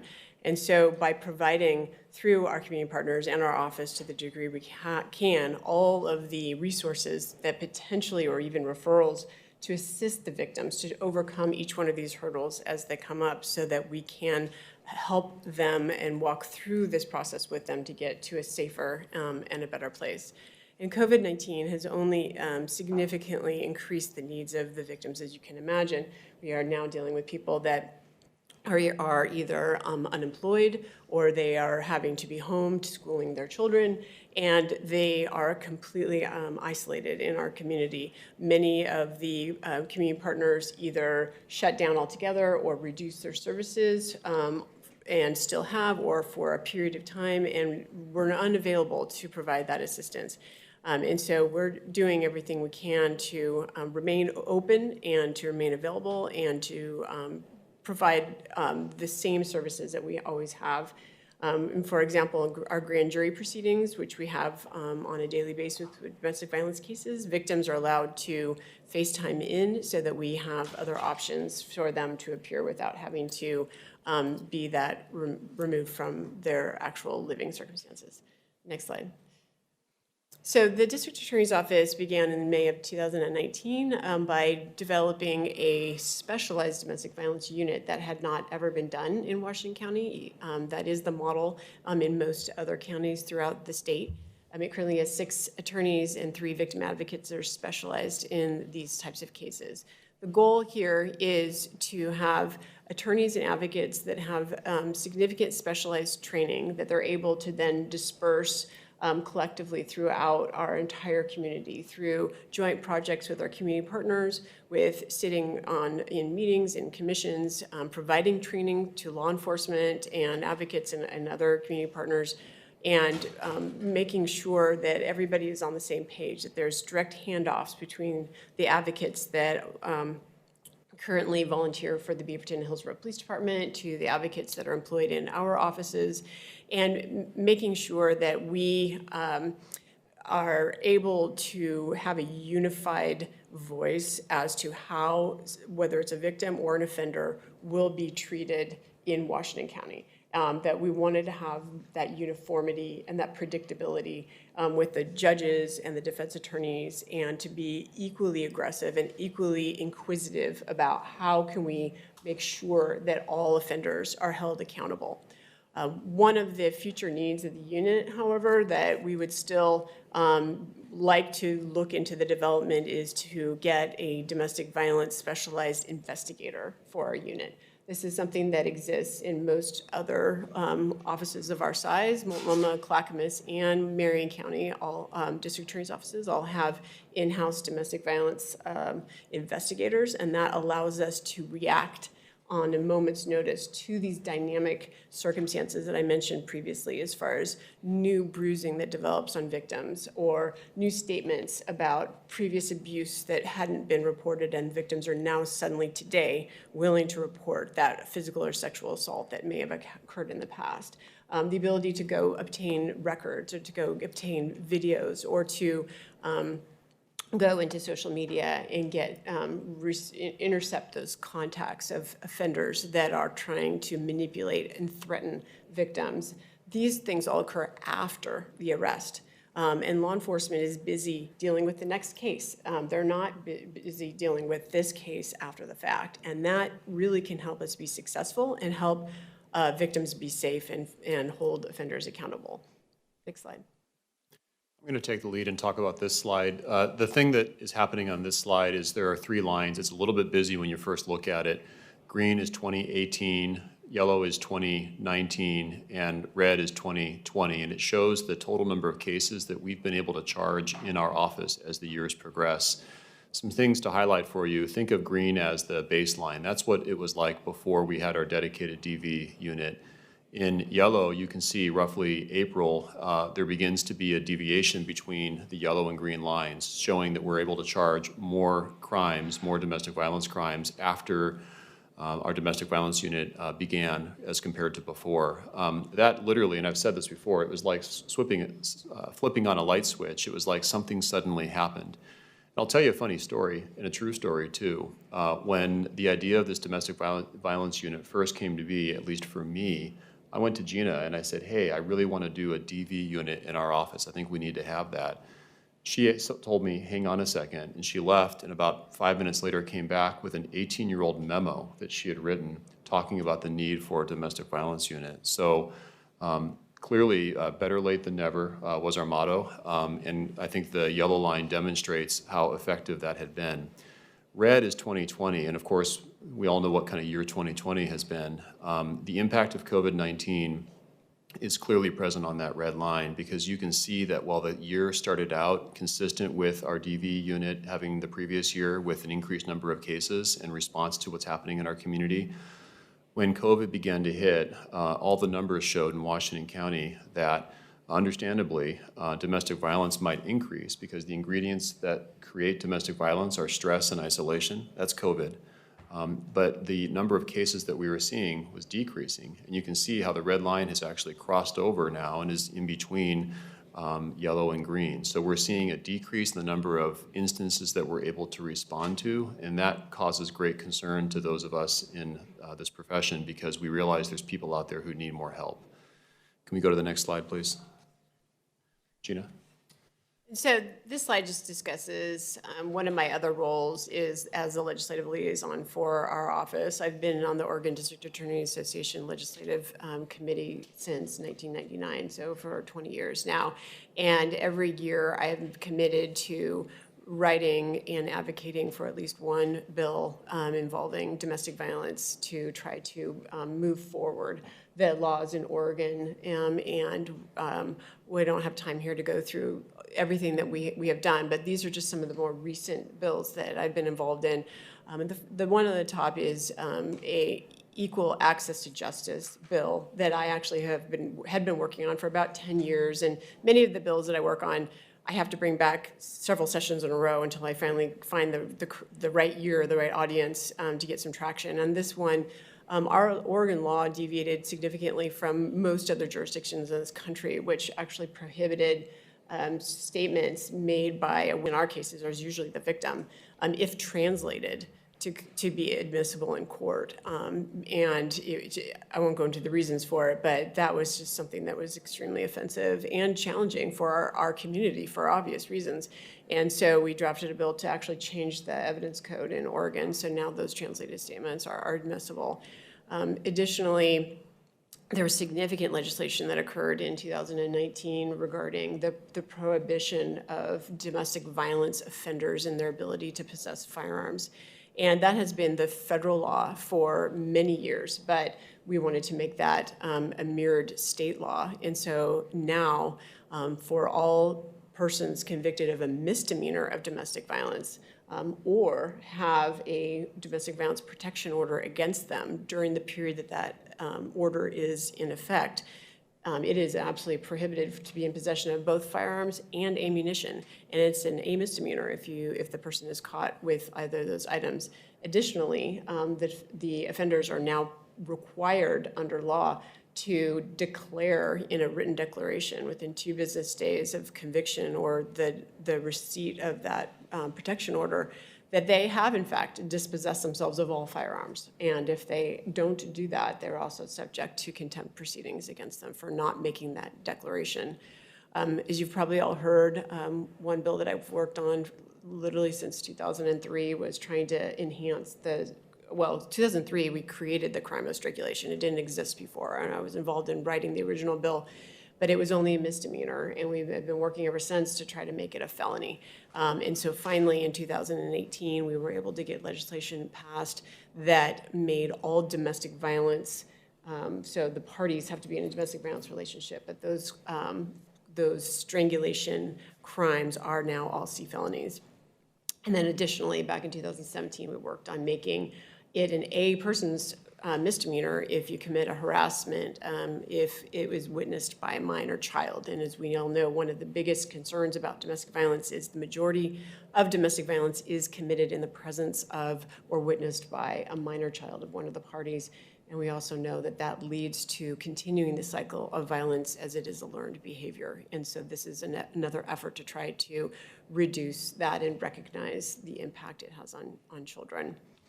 Do you have any bills you're working on for 2021? I always have something in my pocket. I'll tell you the one that I've worked on for a long time that that is relevant to this conversation. There is a law in Oregon that has been on the books for a long time that makes it illegal to audio record another person without their knowledge or consent. So you can talk on the phone in Oregon and record that conversation, and it is legal. But if I were sitting here right here under the table and I was recording all of you and you didn't know that, that would actually be an A misdemeanor and I could be charged with a crime. Interestingly, that what I've just described is flipped in Washington. So it's illegal the other way around. So that just shows the incongruity of the concept.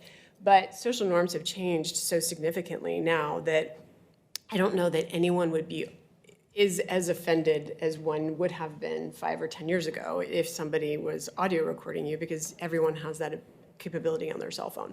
What we're finding now is that victims, in a way to preserve their own safety and to anticipate disbelief of others in the future of their rendition of events, will often record secretly being physically or sexually abused by their partners.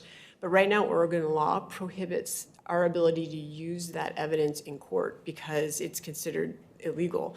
And we are talking about body cams for police officers as a conversation point that we want to increase transparency. And so why it is that we don't allow victims to advocate for themselves and just to provide an actual rendition of what occurred doesn't make sense. And trying to have that conversation with the victim about why I can't use that evidence is really hard. And so that is one of the things that I'm working on in this session to try to change.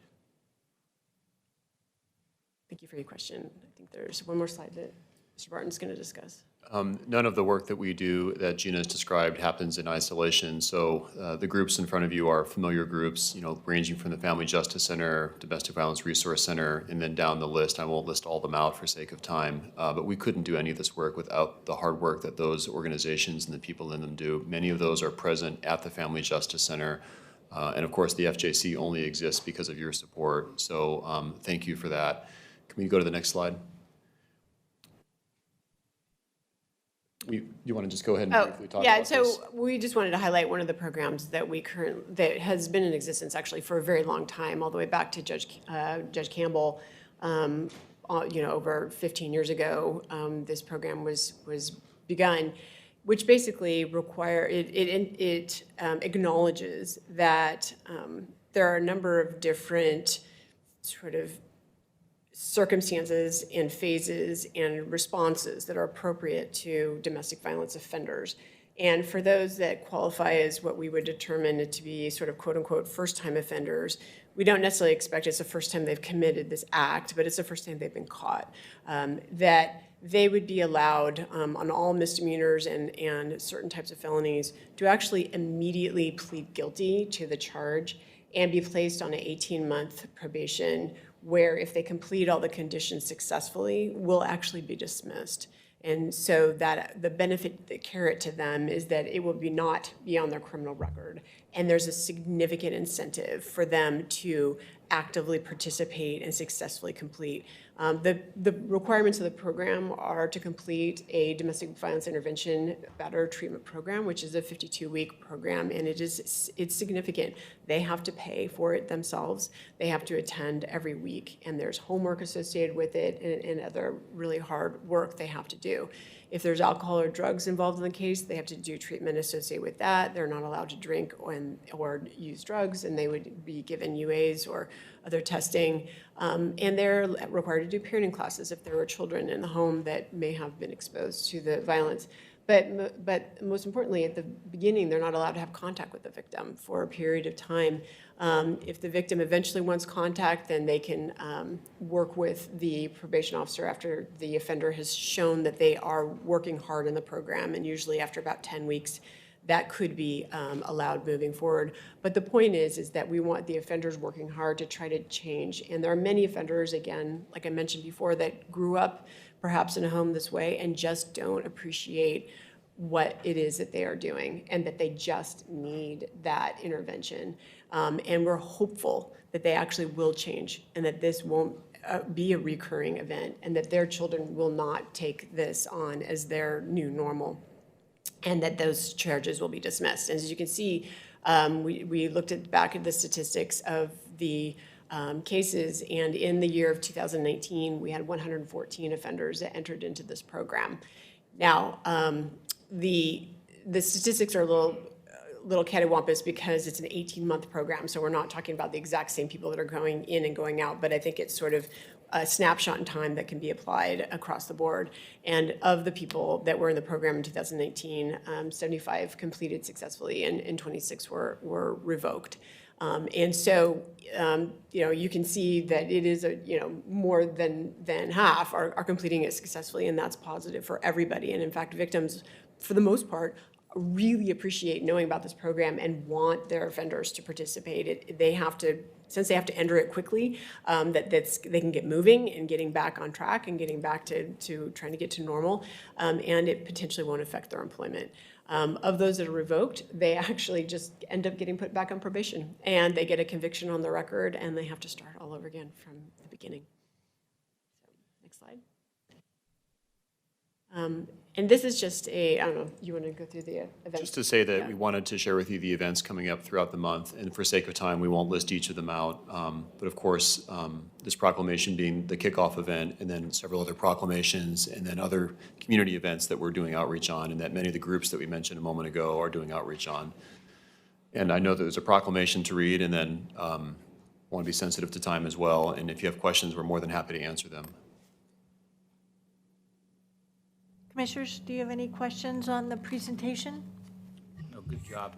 Kevin, the only question I had is, you always think of the person involved in these actions to be a young to middle-aged male, but you kind of alluded to that there were a whole lot more. Do you have any just very general, what percentage are male, what percentage are females? And I didn't realize after all these years, I didn't think elder abuse was part of the domestic violence program. I'm going to turn to my subject matter expert to my right to answer that, give you the better answer than I could give. Yeah. Yes. And you wore your purple tie for nothing. I know.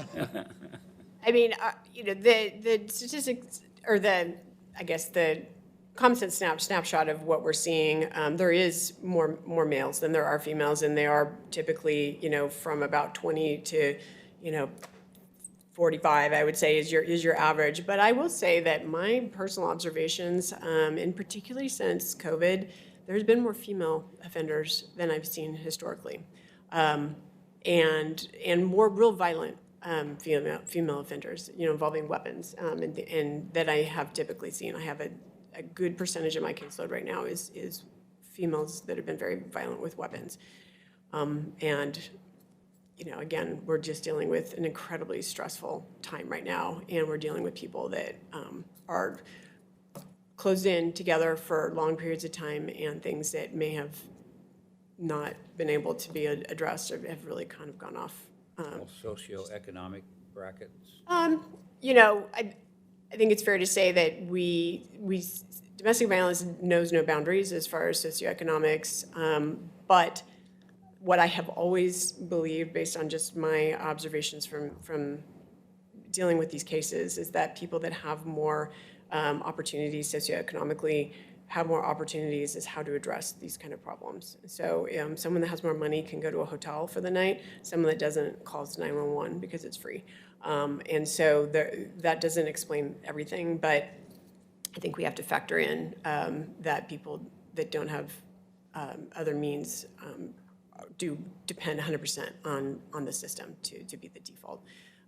But we do see, across the board, just a little bit of everything. And we also have seen some elder abuse as well. More of the elder abuse that I think we've seen is more of interfamily violence, where it's a middle-aged son or daughter against an elderly parent. I think that would be more of a typical relationship we'd see with the elder abuse. I just want to say thank you for your commitment to this issue and the ongoing work that your office does. It's much needed. Thank you. And we don't give up. We're constantly trying to find new ways and better ways and improve what we're doing. So. Well, she held on to that memo for 18 years, so that's I perseverance if nothing else. To it. Scary. I don't know what other memos exist. Not that we have a records retention policy here or anything. Yes. Yeah.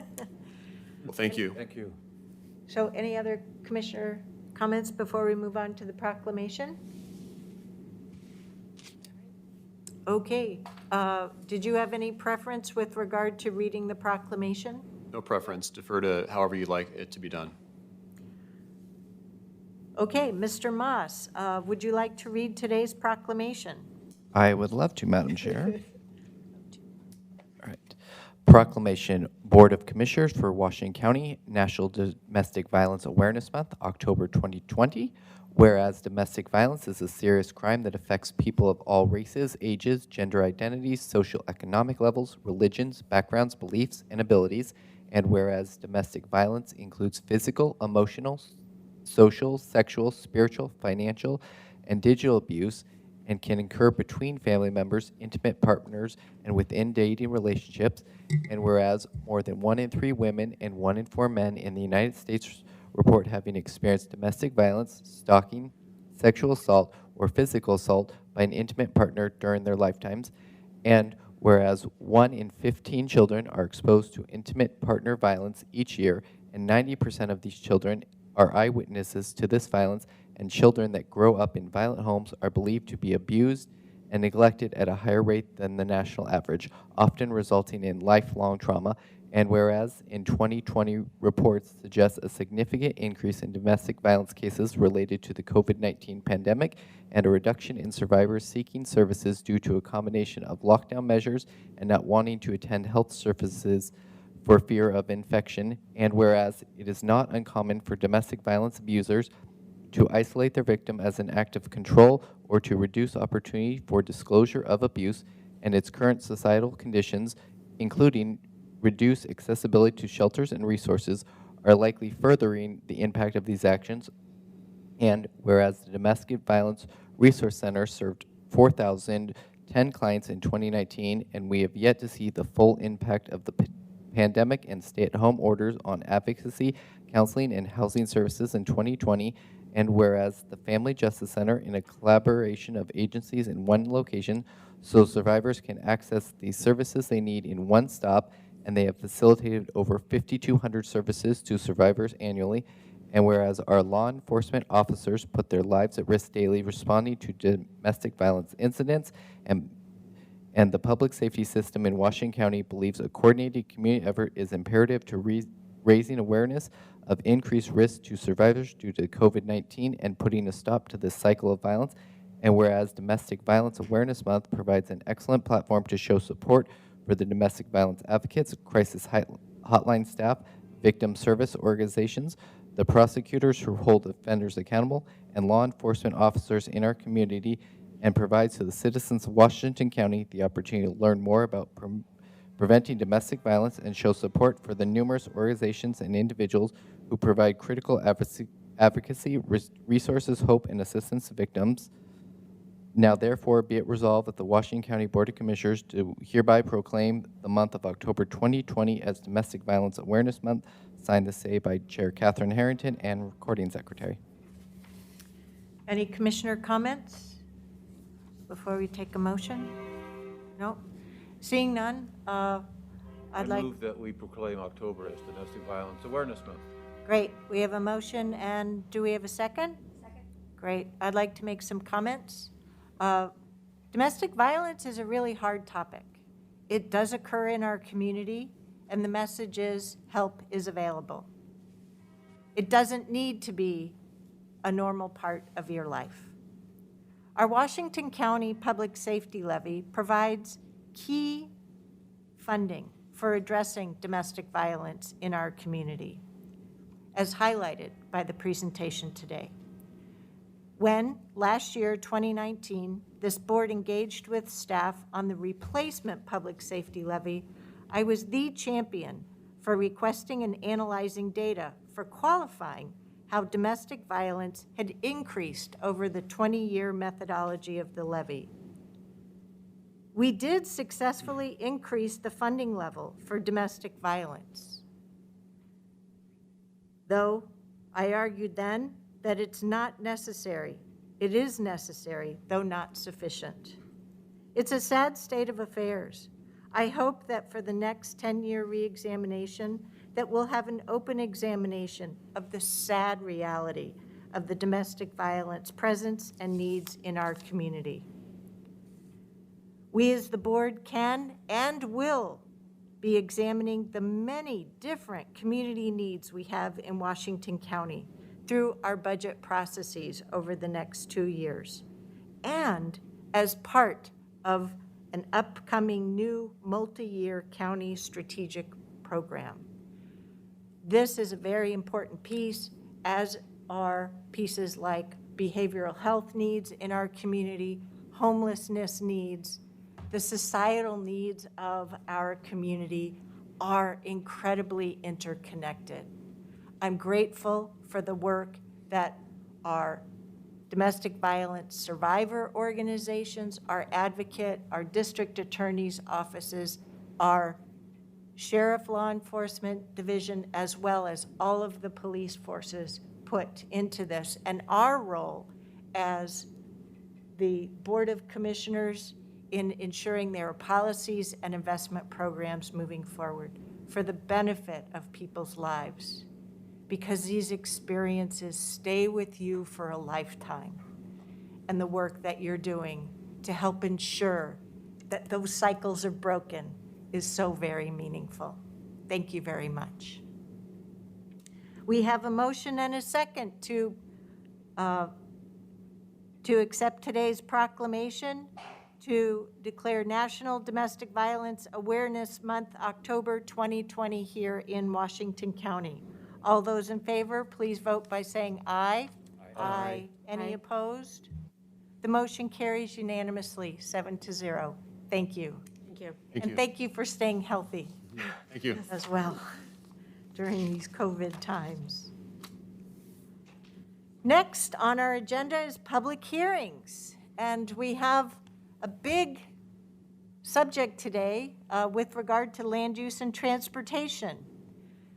Considering the proposed ordinance number 869, an ordinance, do we have a motion to read this ordinance by title only? Second? We have a motion and a second. All those in favor, please vote by saying aye. Aye. Any opposed? The motion carries unanimously, 7-0. Mr. Rapplier. Ordinance number 869, an ordinance amending the Community Development Code relating to development in areas designated significant natural resources and planned developments. Thank you. Staff report, please. Thank you, Madam Chair and Commissioners. Good afternoon, and I'm Stephen Roberts, Director of Land Use and Transportation. I'm going to have Michelle Miller will walk us through the actual presentation and staff report, but I just wanted to make a few introductory comments again.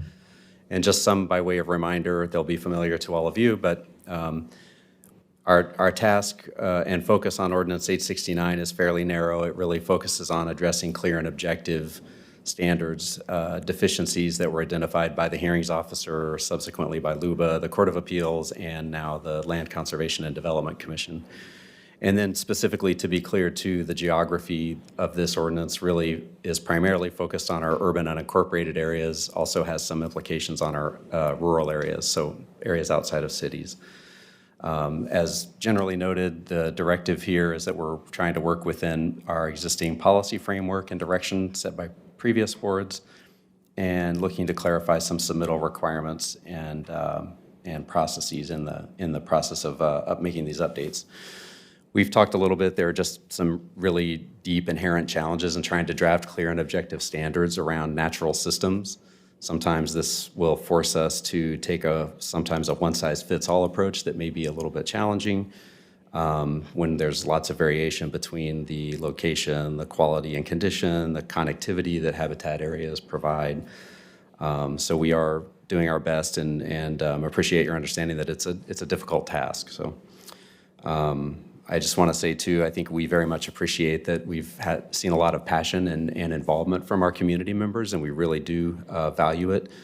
And so we started this process with our assessment report and got quite a bit of feedback on that. We've had a number of people commenting on the ordinance itself, and we certainly appreciate that. CPOs, our CCI, we've had advocacy groups, the Audubon Society, Tualatin Riverkeepers, WCCAN, Urban Green Spaces, and others. I also want to be sure to thank our planning commissioners. They've had 3 hearings on the ordinance so far and planning a 4th, and appreciate that they're also grappling with some of these difficult challenges that I'm talking about here too. And again, many of our community members as individuals have spoken up too, and we certainly appreciate that. I think we have been listening, and we are doing our best, I think, to try to address a number of the concerns that were identified in the filed ordinance, and Michelle's going to walk us through that, and they are further expanded on in your staff report. So our recommendation today is that we are asking the board to direct an engrossment of the ordinance with changes that Michelle's going to describe for us. Then we would notify interested parties of that engrossment, schedule 2 additional public hearings, October 20th and October 27th. As I mentioned earlier, the Planning Commission has its next hearing on this ordinance on October 7th, and we would certainly provide you a report out from that, from the Planning Commission meeting prior to your October 20th hearing if you choose to move forward. I did want to just say that engrossing the ordinance does not require you to adopt the ordinance this year, but it is a necessary step in order to preserve the option of adopting the ordinance this year. And we can talk a little bit more about schedule later in the presentation. So engrossing today simply keeps your options open, essentially, is sort of the point I wanted to make. And we've talked about this before, and again, I think that there will continue to be a lot of interest in additional work on significant natural resources, and we look forward to having that discussion as a part of our process to develop the long-range planning work program for the coming year too. And unless there are any questions, then I'll ask Michelle to go ahead and walk us through the presentation. I think commissioners are ready for the presentation. Great, thank you. Great. Good afternoon, everyone. My name is Michelle Miller, Senior Planner in Land Use and Transportation. Can everyone hear me all right? Mm-hmm. We're here today on Ordinance Number 869, continued hearing on amendments to the significant natural resource regulations. Due to the time constraints today, I plan on going through the presentation rather briskly, so please stop me if you would like more details on any of the slides. Next slide. So today's presentation will include a recap of the ordinance's timeline and an overview of the objectives, context, and a bit of summary. There you go. So we'll go over the public testimony we've received so far and highlight some of the changes we're proposing to the original ordinance we filed back in July, along with some options for discussion, and then brief you on the PC discussions and provide our recommendations. Next slide. So a lot has happened since the ordinance was originally filed in July. The Planning Commission has held 3 hearings with significant discussion, At the last hearing, staff proposed changes to the filed ordinance, and after testimony and a lengthy discussion, they decided to continue the hearing to October 7th for additional review and consideration of the testimony and the ordinance proposed for engrossment. Today, you'll be asked to consider whether to order engrossment of the ordinance, meaning whether to direct staff to file changes to the proposed ordinance for further consideration, which requires 2 additional hearings. To preserve the option to adopt an ordinance this ordinance season, the engrossment would need to be ordered today. The hearing for the engrossed ordinance will be scheduled for October 20th and 27th. Next slide. Now turning to the ordinance as a recap, the primary objectives given to us by the board are to address the LCDC enforcement order by developing clear and objective code language, especially as it applies to urban residential land use development. We want to maintain consistency with the current County Goal 5 policy directions that's outlined in our comprehensive plan and through the Tualatin Basin program. We want to provide clarity and transparency in our regulatory requirements and focus on the urban unincorporated area, although the regulations do address rural areas as well.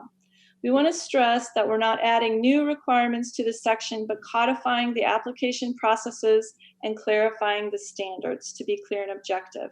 Next slide. Much of the testimony at the Planning Commission and the board is focused on greater protection for wildlife habitat. And we wanted to set the stage a little as you consider the changes before you today. Wildlife habitat is one of 4 significant natural resources subject to the requirements of the county's Community Development Code Natural Resource section. Nearly half of the county's mapped significant natural resources are water related, and there are strict limits on development, along with other federal, state, clean water services, and county regulations resulting in habitat protection. Next slide. Upland wildlife habitat includes trees and sensitive upland habitat that may be near water. Because of the limitations of early mapping, field verification often identifies the originally mapped wildlife habitat to be actually water-related, fish and wildlife habitat, which do have the more strict limits on development. Working from the current Community Development Code for Wildlife Habitat includes the standard that a development that may seriously interfere with fish and wildlife habitat must be mitigated, which is a subjective standard. The enforcement, next slide. Can I ask a The question? enforcement order placed an injunction. Michelle, Commissioner Rogers has a question. Oh, sure. You have approximately 2,000 acres that you said were in that first slide. The next slide shows 1,000. Do you have the, yeah, and then the next slide is 1,000, so I guess there's 3,000, might be more in other categories. Do you have just a rough idea how many property owners that is? So of that total of 1,000 acres of mapped wildlife habitat, we know that about 300 acres have more development potential. And with that information, we know that there are about 500 tax lots that could be impacted within that 300 acres, but we don't have the total of that original amount. How about the 2,000? So with the most development potential, there are about 500 tax lots. It's on the 1,000.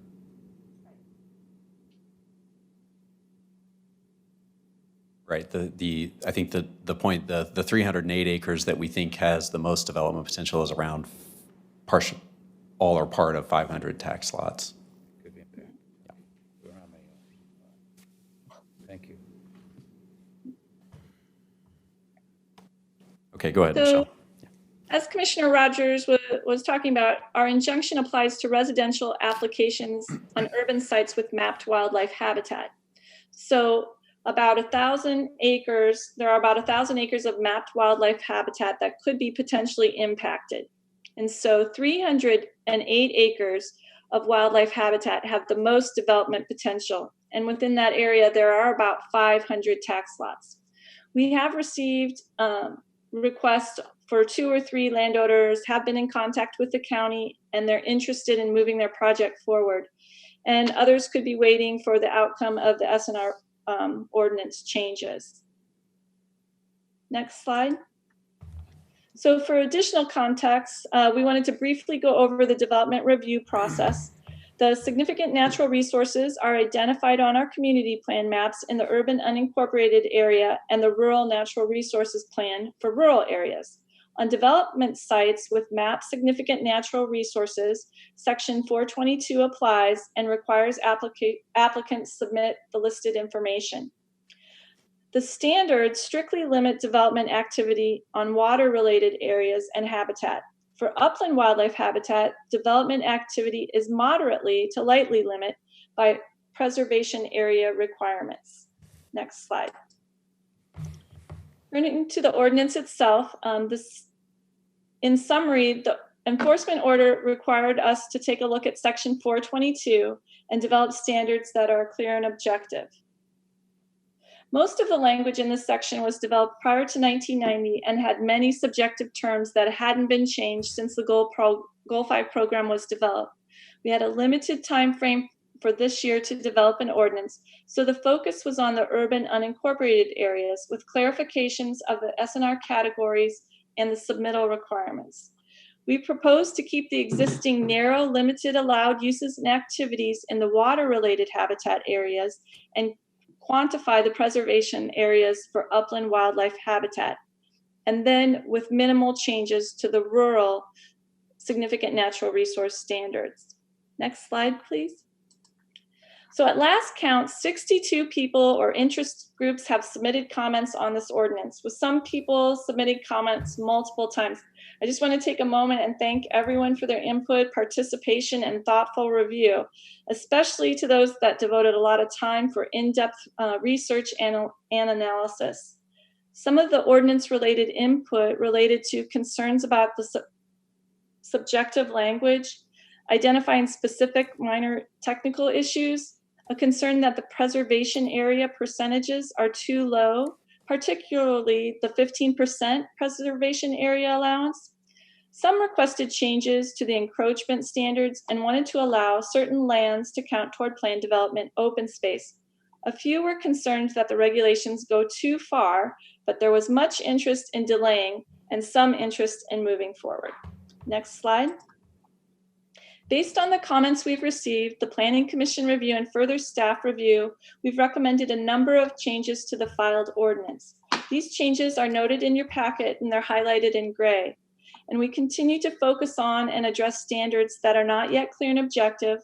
We wanted to correct some minor inconsistencies or wording for clarity and to correct some drafting errors and address concerns raised by the Planning Commission and during public review within the narrow scope of this ordinance.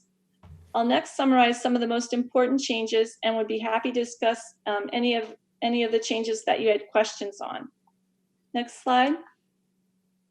So we made a few changes to the submittal requirements, including when an applicant's site is within 100 feet of a mapped significant natural resources, it triggers the applicant's address section 422.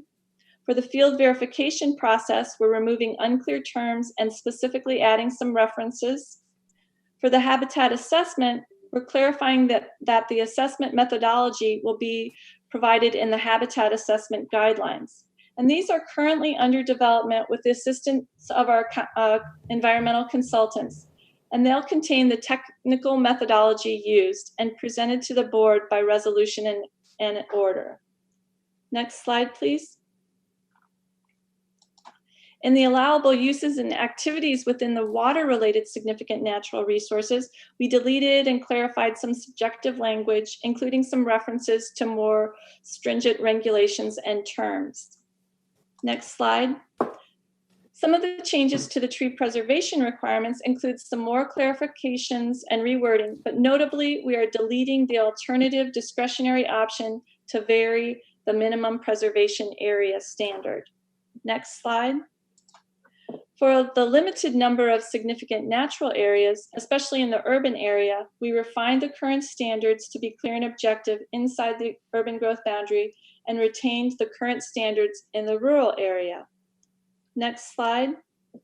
Other changes that we included are described in more detail in the staff report. And we believe that these changes proposed to the final ordinance as a whole address the concerns raised throughout the hearing process. Next slide. A number of comments have been made during public review and at the Planning Commission regarding the discussion of the percentages of upland wildlife habitat for the required preservation area, most believing they were too low and a reduction to allow the 15% preservation area wasn't needed. Staff believes that this percentage of preservation area represents an appropriate interpretation of the lightly limit development and may encourage and incentivize habitat preservation that is near a protected riparian area. But this is a policy choice for the board to make. We're not recommending this change. However, should the board wish to consider a modification to the requirement, one option would be to delete the allowed reduction of preservation area to 15% when adjacent to a riparian or vegetated corridor, so that the minimum 25% preservation area required for all sites would be required for all sites, regardless of where they are located. Next slide. Many concerns have been raised that are outside the scope of this ordinance, and they address the broader policy questions that the board go beyond what the board asked us to address through this ordinance. Some people are asking for a continuance until these standards are addressed and conditions are addressed. Staff isn't making a recommendation on these topics, and should the board be interested, these topics could be considered in discussions of next year's work program. Next slide. A third Planning Commission hearing was held September 16th. Following the hearing, which included testimony from 7 individuals, the Planning Commission had a robust discussion on whether to recommend approval of the changes proposed by staff. After a failed motion to recommend approval, they proposed engrossment of the ordinance to the board. Several Planning Commission members expressed concerns that they hadn't had enough time to review and consider the testimony received thus far. They also wanted to provide the public time to review the proposed changes and provide some testimony.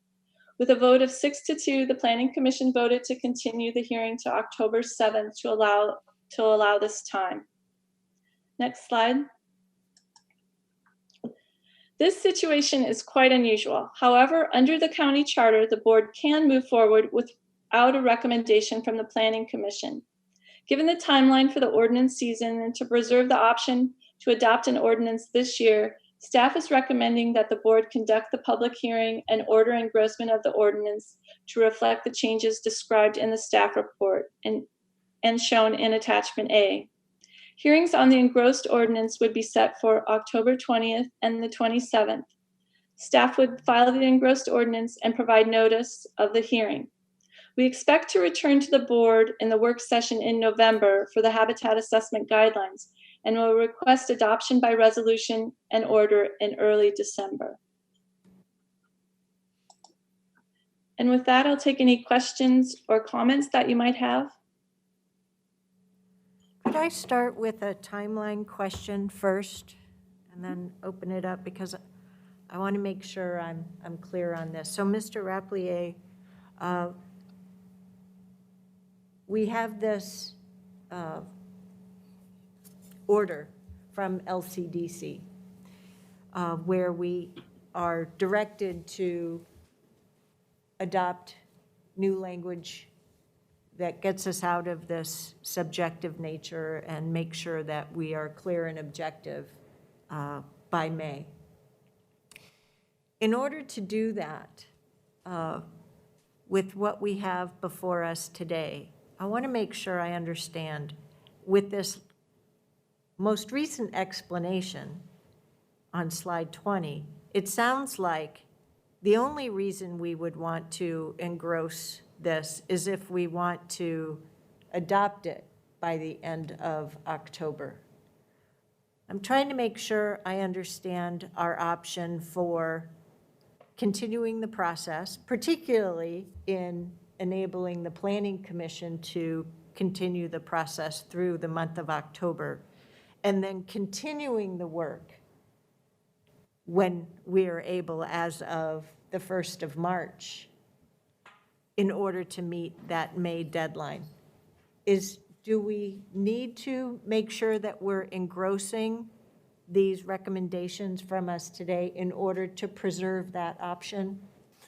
Madam Chair, members of the board, if you want to adopt it by the end of October, yes, you'll have to engross it today to meet the timelines required in the charter.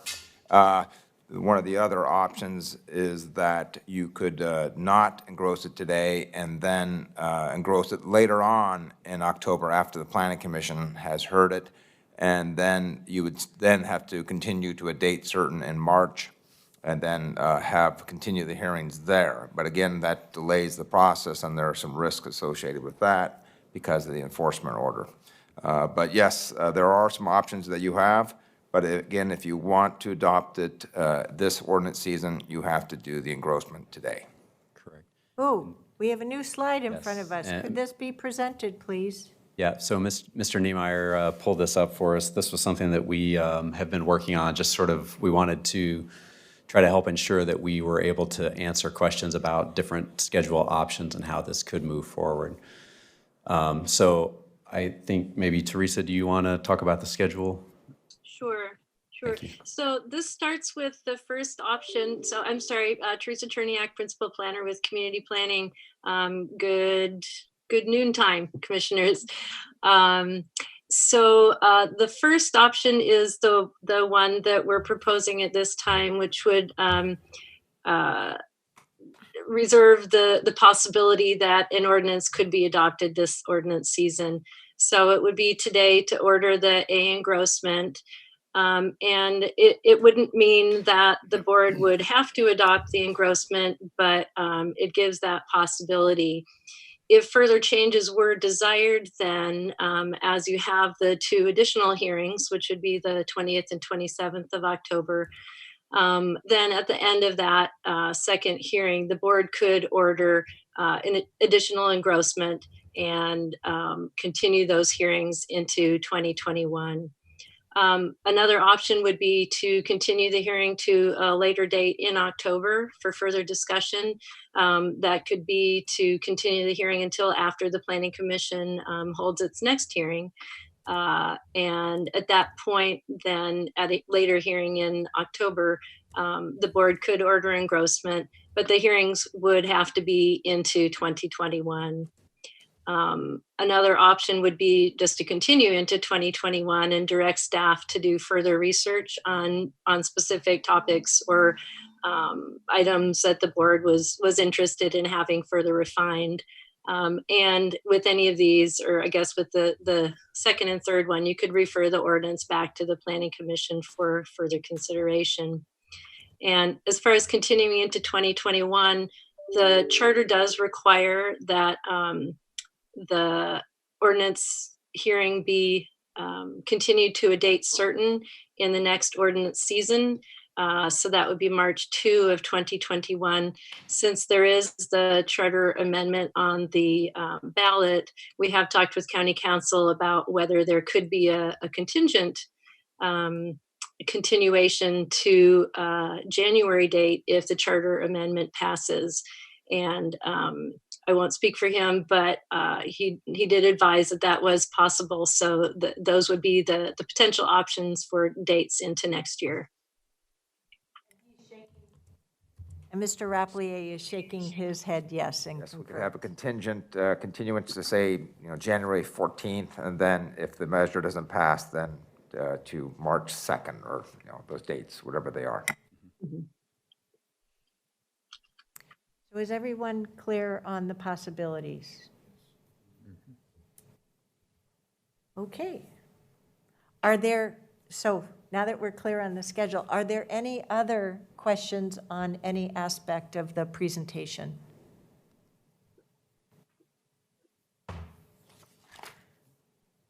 Can I ask one? Absolutely. On slide 17, so you talked about an additional option for discussion. You went over all the items that staff is recommending we include here in order to meet the requirements of the enforcement order. So for clear and objective standards. And some other input that you've had. But you've also laid out for us here that we could take further steps. And we have a provision in there so that if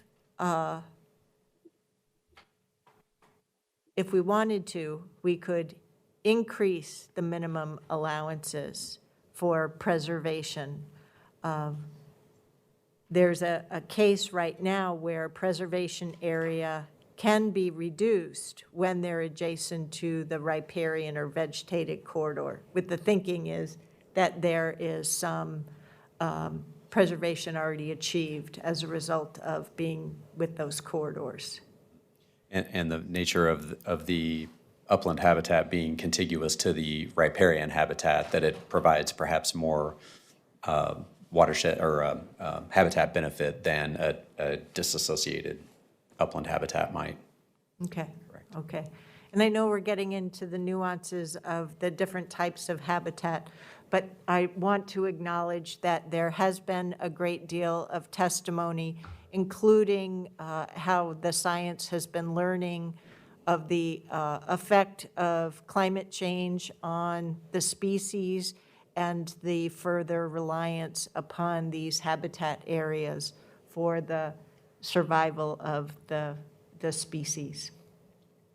So thank you. I'm clear on that. All right, seeing no other questions from commissioners, we have the need to conduct the second public hearing. And I'd like to just announce the input that we've received for the record. Should I open the public hearing and then make that announcement, or does it matter?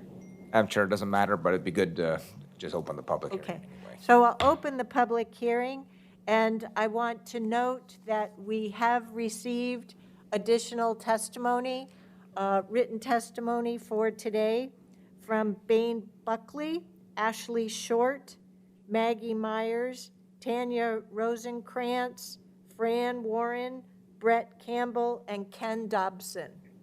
And they are all part of the record. Oh, and I would just note, I think we just received very late breaking an additional letter from Mary Manso, another resident. So, okay. And that will be included in the record. Okay, thank you. Mr. Moss, do we have anyone signed up to testify during this public hearing? We do, Madam Chair. I'm going to just go through the order of received to my inbox. So we will How start. many do we have in total? We have 8 total. Okay, so they each get 2 minutes? They each get 2 minutes. We do have Mr. Jim Long of the CPO, so he would be under the charter entitled to 5 minutes as part of the CPO. Great. So we'll start with Ashley Short. Ashley, can you hear us? I can. Can you hear me? Yes, we can. Please go ahead for 2 minutes. Thank you. Chair Harrington, commissioners, thank you for your time today. As you mentioned, we submitted additional written testimony, and I just wanted to speak today to really emphasize the importance. So we accept that the goal of this ordinance is to maintain the same level of protection and to allow some development in significant natural resources. However, this ordinance does not maintain the same level of protection, and instead it makes a policy choice to decrease the amount of protection for upland and wildlife habitat. As it was mentioned, staff said that 25% is what has historically been preserved by the old system. However, it has been documented that the old system did not work as intended, and therefore the code was actually trying to protect much more than that 25%. So by codifying 25 and 15%, the county would embrace a faulty system of preservation instead of taking the time to preserve the amount the county intended to. Additionally, there's no mitigation requirement for the 75 to 85% destruction. In other words, if a property has a big stand of trees, they can cut down 75 to 85% and have to take no mitigation measures for that destruction. The old system required mitigation if there was significant interference. It seems pretty clear that 75 or 85% destruction would be significant interference. A development under the proposed new standards would not be allowed under the old, at least not without mitigation of some kind. These decreases in protection are policy decisions that appear to be outside the scope of this ordinance.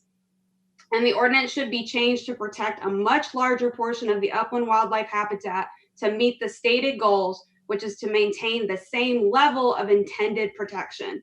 And that percentage should be based on science, and therefore you should wait to engross until that analysis can be done.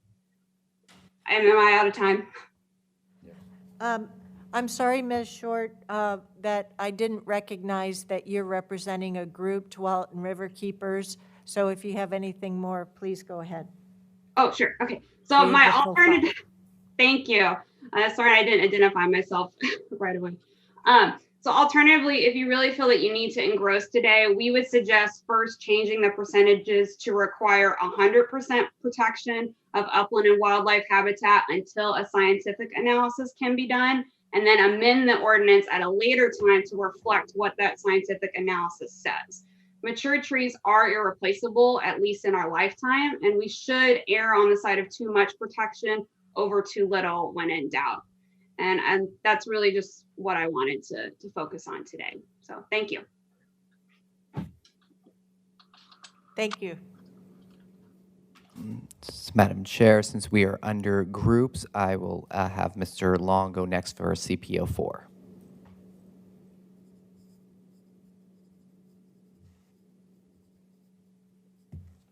Mr. Long, can you hear us? Can you hear me? Yes, we can. Please go ahead for 5 minutes. Okay, I wasn't expecting to go second, but I did submit some testimony today for CPO 4M. Last week, the CPO empowered our steering committee to draft the letter that you received. And we don't think that the language actually protects Goal 5 wildlife habitat. But we did not see the proposed engrossed language before our meeting. So we will have to discuss that at our next CPO meeting, which is at the end of October. In the 1970s, Tom McCall was a champion of statewide land use laws and said in many speeches that we heard, we have to protect this thing called Oregon. And that protection includes all living creatures and their habitat.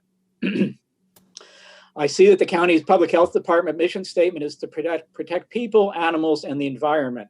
Last week at our CPO meeting, a sheriff's office representative said that historically they've received quite a positive response from the public about wildlife.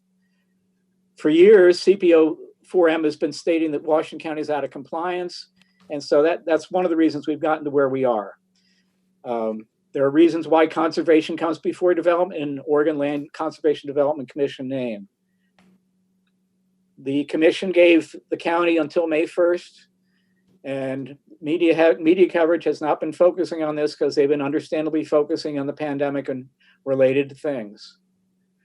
There are very good reasons to continue hearings about this ordinance so that more citizens can learn about the issues and provide input. The constituents of the Department of Land Use and Transportation are not just developers, but all residents and their quality of life countywide. Landowners know if their property has an SNR Goal 5 environmental protection status on it, and the landowner knows that there are requirements that they need to adhere to. There are many outstanding questions, and I've got them listed there in the testimony from the CPO, such as why doesn't the ordinance provide total protection for habitat? And why is the county assuming development to develop in wildlife habitats? Has Washington County used an independent biologist, for example, the Oregon Department of Fish and Wildlife, or otherwise to review the language in either proposed ordinance 869 or the engrossed 869A? Has the county engaged in consultation with or coordination with the Oregon Department of Fish and Wildlife at all? There's some suggestions for specific language. Excuse me. We'd like to see quality of life in the 422-1. We wonder why reducing from 150 feet to 100 feet is providing less protection than more. Please tell us how this is more protection. As your public involvement engagement report shows, many community members did not require less protection. They requested more protection. On code 422-3.1, a significant natural resource field verification prepared by an independent natural resource professional from Oregon Department of Fish and Wildlife. That's what we suggest as language. On the submittal requirements, it takes out biologists from the Oregon Department of Fish and Wildlife. And the follow-up requirements removes the scientific terms ecologist and biologist. This is contrary to what the public has been asking. During this era of climate change, replanting is not enough for these precious and irreplaceable resources. Once the SNRs are gone, they're gone forever. Due to limitations of volunteerism, CPO 4M comments on the engrossments will not be able to be formulated and approved until next CPO meeting on October 28th, after your next two public hearings. Other CPOs meet less frequently than CPO 4M, and they may not be able to comment on the new law if engrossed until then also. Because of that and the outstanding questions, CPO 4M asked at these discussions on versions of 869 continue into next spring. I guess through winter and spring. The public needs more time to review the proposed amendments. Last May, LCDC was sensitive enough to the complexities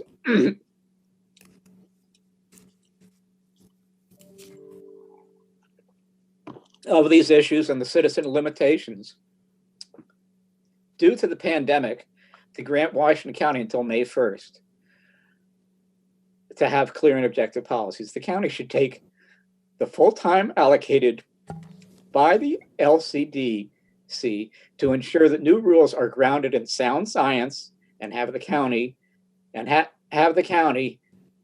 think through this. And has the county thought how this will play out in real life, especially considering all the loopholes and exceptions. Thank you, Mr. Long. We will attempt to provide further comments in the future. Thank you. Next up, Madam Chair, we have Mr. Dale Feek. Would you like to continue, since we are done with the recognized groups, go back to the 2 minutes for the rest of the participants? Yes. Okay.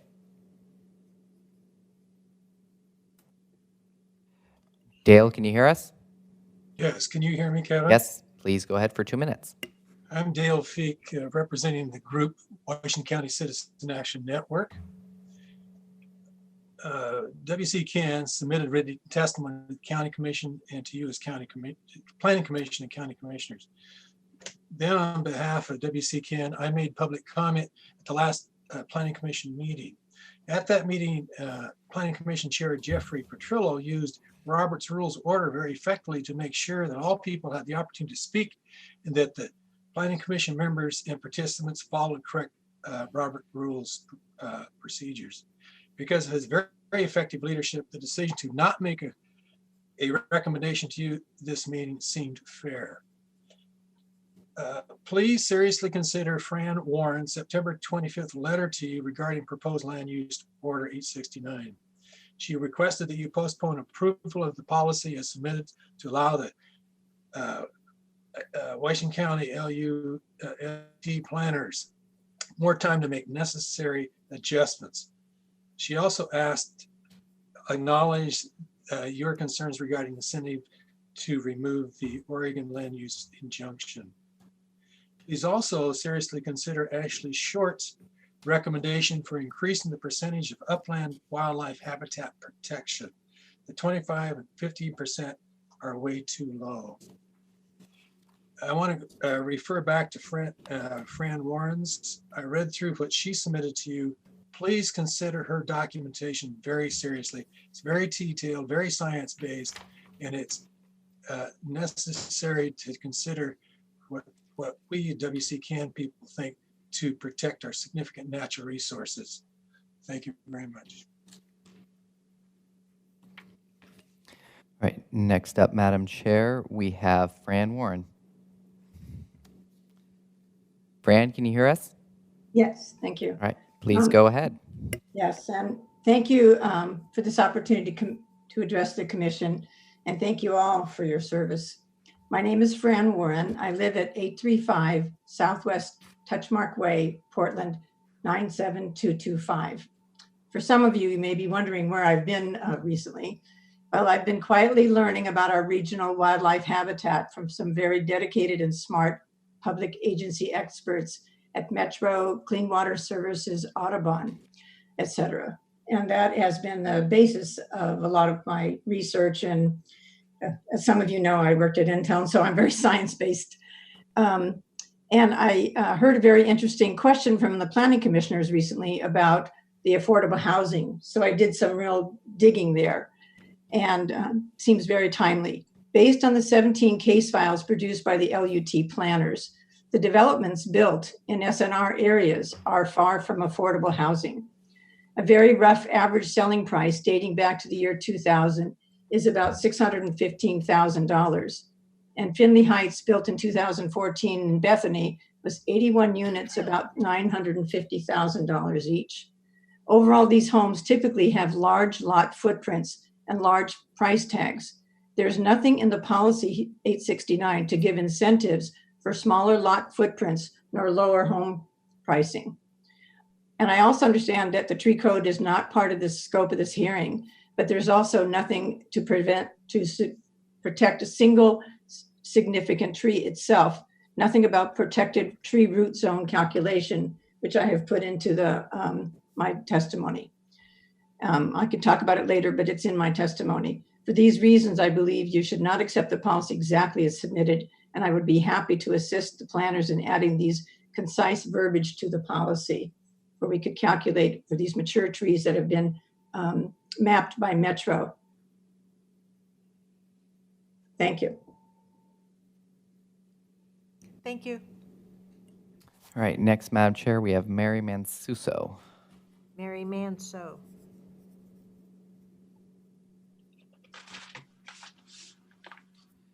My apologies. Mary, can you hear us? Yes, I can hear you. Can you hear me? Yes, we can. Please go ahead. Very good. The proposed engrossment is a step in the right direction, but we're not there yet. One, preservation of only 15% of the wildlife habitat, or 25%, is a joke. It's counterintuitive to use historical data as our yardstick for preservation when we all know we've done such a poor job of preservation in the past. Two, the minimum preservation area of 500 square feet is inadequate. Mature Oregon-wide oak needs at least 2,000 square feet to prevent damage to its root zone. Less than 2,000 square feet of wildlife habitat. Any requirement to preserve habitat, lot size, or the zoning, this exemption should be removed. Four, the planting matrix preservation area needs to be based upon the area to be preserved and existing vegetation type. One size does not fit all. Five, construction fencing that is substantial and not easily moved must be required to prevent damage to the SNRs. Six, to prevent the residential yard creep into preserved SNRs, wildlife-friendly fencing needs to be required at SNRs to delineate the boundary between the SNR and private property. Seven, community plans, SNR mapping identifies power line corridors as open space and should qualify as open space for PDs. Eight, code should require screening and buffering for all non-residential SNR targets. In CPO 7, a gas station sandwiched between West Union and Bethany Creek SNR will likely be approved with zero setback and no screening and buffering to areas adjacent to the SNR habitat areas. Current planning feels that the existing Goal 5 resources provide a substantial buffer between the proposed development and other human activities. It must be clarified to require screening and buffering to vet the impacts of human activity on wildlife habitat. I know you're crunched for time. Please consider engrossment of this ordinance only after issues identified or yet to be identified by Planning Commission and the public are adequately addressed. Thank you for your time. Let me know if you have any questions. Thank you. Next, we have Ken Dobson. Ken, can you hear us? Can you hear me? Yes, we can. Please go ahead. Thank you. All right. Good afternoon, Madam Chair, Commissioners. My name is Ken Dobson, and I represent Jill Warren. I've been involved in this issue for a number of years.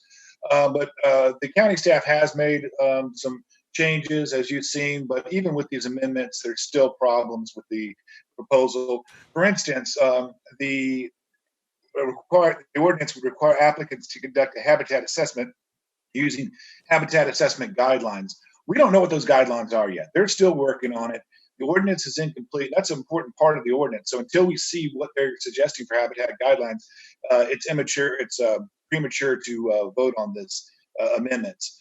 There's also sections of the community plans that have recently been declared unenforceable by a hearings officer. Are they related to SNRs? If we have the time to do it, let's go fix that as well. Otherwise, you're going to have piecemeal appeals to the Land Conservation Development Commission. This new policy to lightly limit development, that's found nowhere in the comprehensive plan.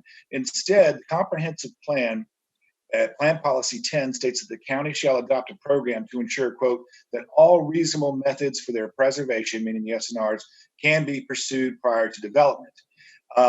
So that is the county's policy as set forth in the comprehensive plan. This was embodied in former rules that barred any serious interference without mitigation. But what the county is proposing, what staff is proposing, is to protect only 25%. 75% you can destroy, no mitigation. There are so many loopholes and exceptions that haven't been addressed properly by the county that will render what little protections are afforded under it illusory. For instance, the protections would only apply to partitions and subdivisions. If you've got a property that's on a single lot that was a legal lot as of the adoption of the ordinance, you can cut down 100%. It won't matter. Anyway, you need to consult with ODFW. That hasn't been done, and you need more time. You've been given until May 1st. Take the time. Let's get a clean ordinance done rather than push through a messy ordinance with lots of problems. Thank you. Next, Madam Chair, we have Ezra Hammer. Ezra, can you hear us? Yes, thank you. Am I coming through okay? Yes, you are. Please go ahead. Wonderful, and thank you, Madam Chair and Honorable Commissioners. Ezra Hammer with the Home Builders Association of Metropolitan Portland. I am a new father, so forgive me if my words are a little bit jumbled today. I haven't slept in the past month, but I'll do my best. First of all, I want to give big thanks to Stephen and Teresa and Michelle for tackling this issue.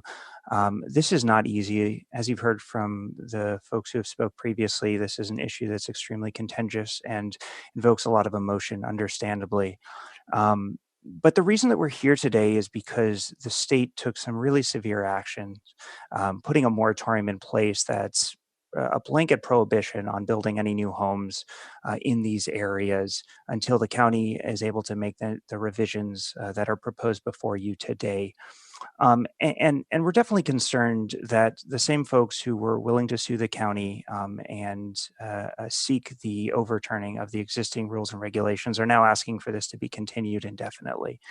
It's extremely detrimental to the property owners and the homeowners who currently live there that are seeking to support the construction of new housing. And while we absolutely support strong preservation recommendations like the ones including in the draft ordinance, we want to recognize too that a significant driver of climate change and GHG emissions occurs when folks are dispersed farther and farther from the urban core and forced to take longer commutes in order to get to their jobs. And Washington County, as a significant employer in the region, really has the responsibility of ensuring that enough housing can be built within the county limits so that we minimize the amount of commuting that occurs. And I just want to highlight that piece for folks today. Additionally, we do have several small recommended changes. We think by and large, this is a good ordinance. It is a strong step in the right direction. And we wholeheartedly encourage the board to move forward with engrossment so that we can lift the onerous moratorium while continuing to work on some of the other proposals that you've heard before.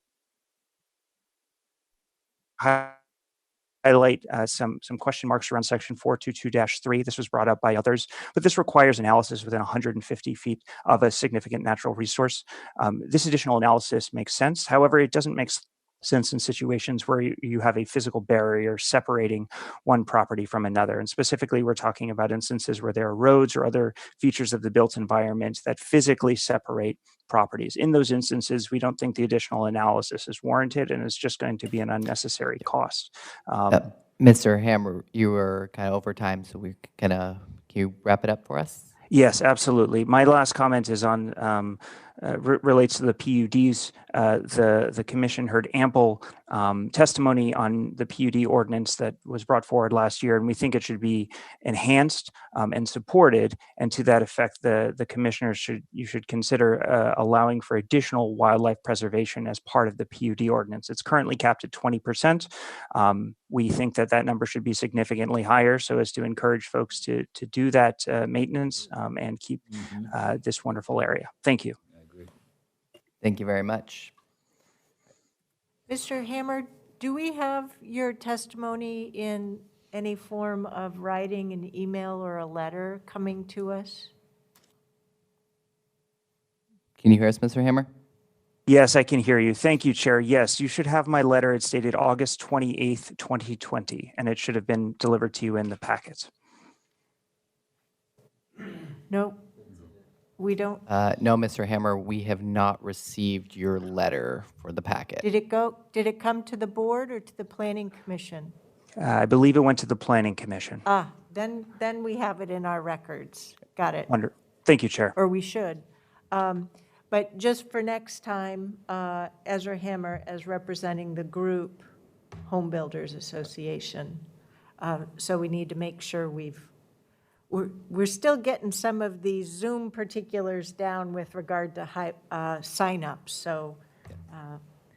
Thank you for that, Madam Chair. We will take care of that. And last, we have the Chair of the Planning Commissioner, Mr. Jeff Portillo. Hello, this is Jeff. Before you start the time, could you, Madam Chair, I'd like to ask the time be held until I finished with providing my address. My name's Jeff Petrillo. The address is 16965 Northwest Bernietta Court, Portland 97229. And I'm sorry, you just gave me 5 minutes. I'm not speaking on behalf of the Planning Commission, so I think it'd be appropriate to set it at 2. Yep, we're making that change. Thank you. Just as related to that, as a matter of disclosure, I do serve as chair of the Planning Commission for the county, but I'm not testifying in that capacity or on behalf of the Planning Commission. I'm just testifying as an individual on 869. So I will start. My testimony focuses really just on one part, which is the habitat assessment guidelines, which are discussed on page 6 of your report. The habitat assessment's the process of determining the condition of a habitat and then the areas to be preserved. The original ordinance was not clear about this, and so staff had proposed specific guidelines as an engrossment to the original.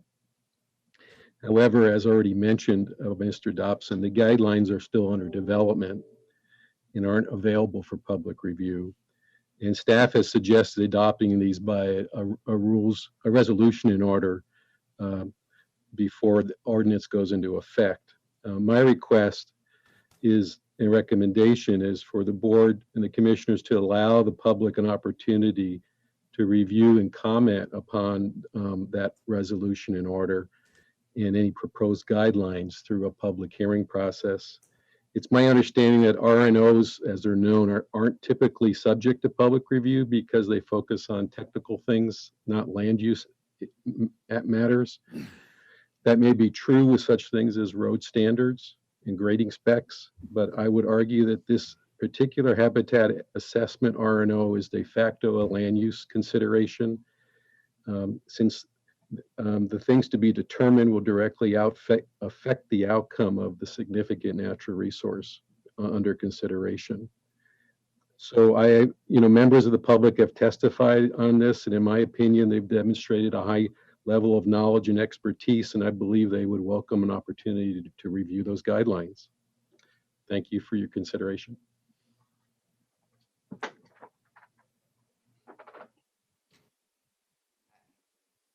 That concludes public testimony, Madam Chair.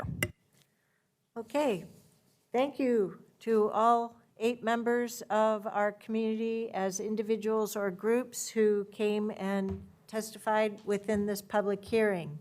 Is there anyone else in the room? Nope, seeing none, I'll close the public hearing. Today. For today. Yes, exactly. I've got some questions myself based upon what I've heard from the public hearing of today. Do any other commissioners? Commissioner Treese. I'd like to ask Mr. Roberts if, how could we address Mr. Petrio's issue about public input? Yeah, I would say, and I'll look to Andy as well, or Teresa, but the resolution and order, Mr. Petrillo is correct that normally when we adopt a resolution and order, that does not require a public hearing. Right. The board certainly has discretion to allow public testimony on those guidelines, and so I think that certainly is something that we could accommodate if that's the board's. We've always taken it when people have. And that doesn't change our timeline here for an engrossment?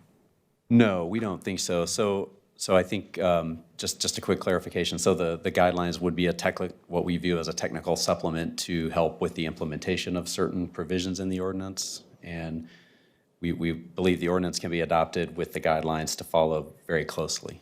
But I'm related to that. It isn't clear to me what sort of timeline those guidelines are on. Yeah, and I'll maybe ask Teresa or Michelle to respond to that. Sure. So what we've, again, Teresa Cherniak, Principal Planner, Community Planning, what we've talked about internally is that we would bring forward those guidelines in work session to the board in November. We don't have a date certain yet. And then we would ask for adoption in early December. And the thought is that part of what we're asking the board to direct today would be to also change the effective date of the ordinance to be the date that the board would consider those guidelines, so that they would be adopted or effective at the same time, and the one couldn't go forward without the other. Thank you for outlining that, because I was imagining a scenario where those guidelines wouldn't be done until after, and quite some time, actually. So now, could we also, based upon the level of input that the Planning Commission has had on this land use ordinance, could we want, Mr. Rapelier, if we wanted to, could we also have the Planning Commission look at those? Madam Chair, members of the board, that'd be unusual, but I suppose you could direct them to do that. Okay. Absolutely. Yep. Thank you. Thank you for letting me piggyback on your question, Commissioner Treese. Any others? Any other questions? I have an additional question, seeing no other questions from commissioners. And my question goes to really, where did I put my note? Here we go. The proposals that are before us today, I understand that the Planning Commission has not had the opportunity of finishing their deliberation on these items, particularly given the timing of when the information was available to them and the scope of public testimony. And I really appreciate the work that the Planning Commission does. I'm relying upon the guidance from our county council when it comes to meeting the needs of the enforcement order.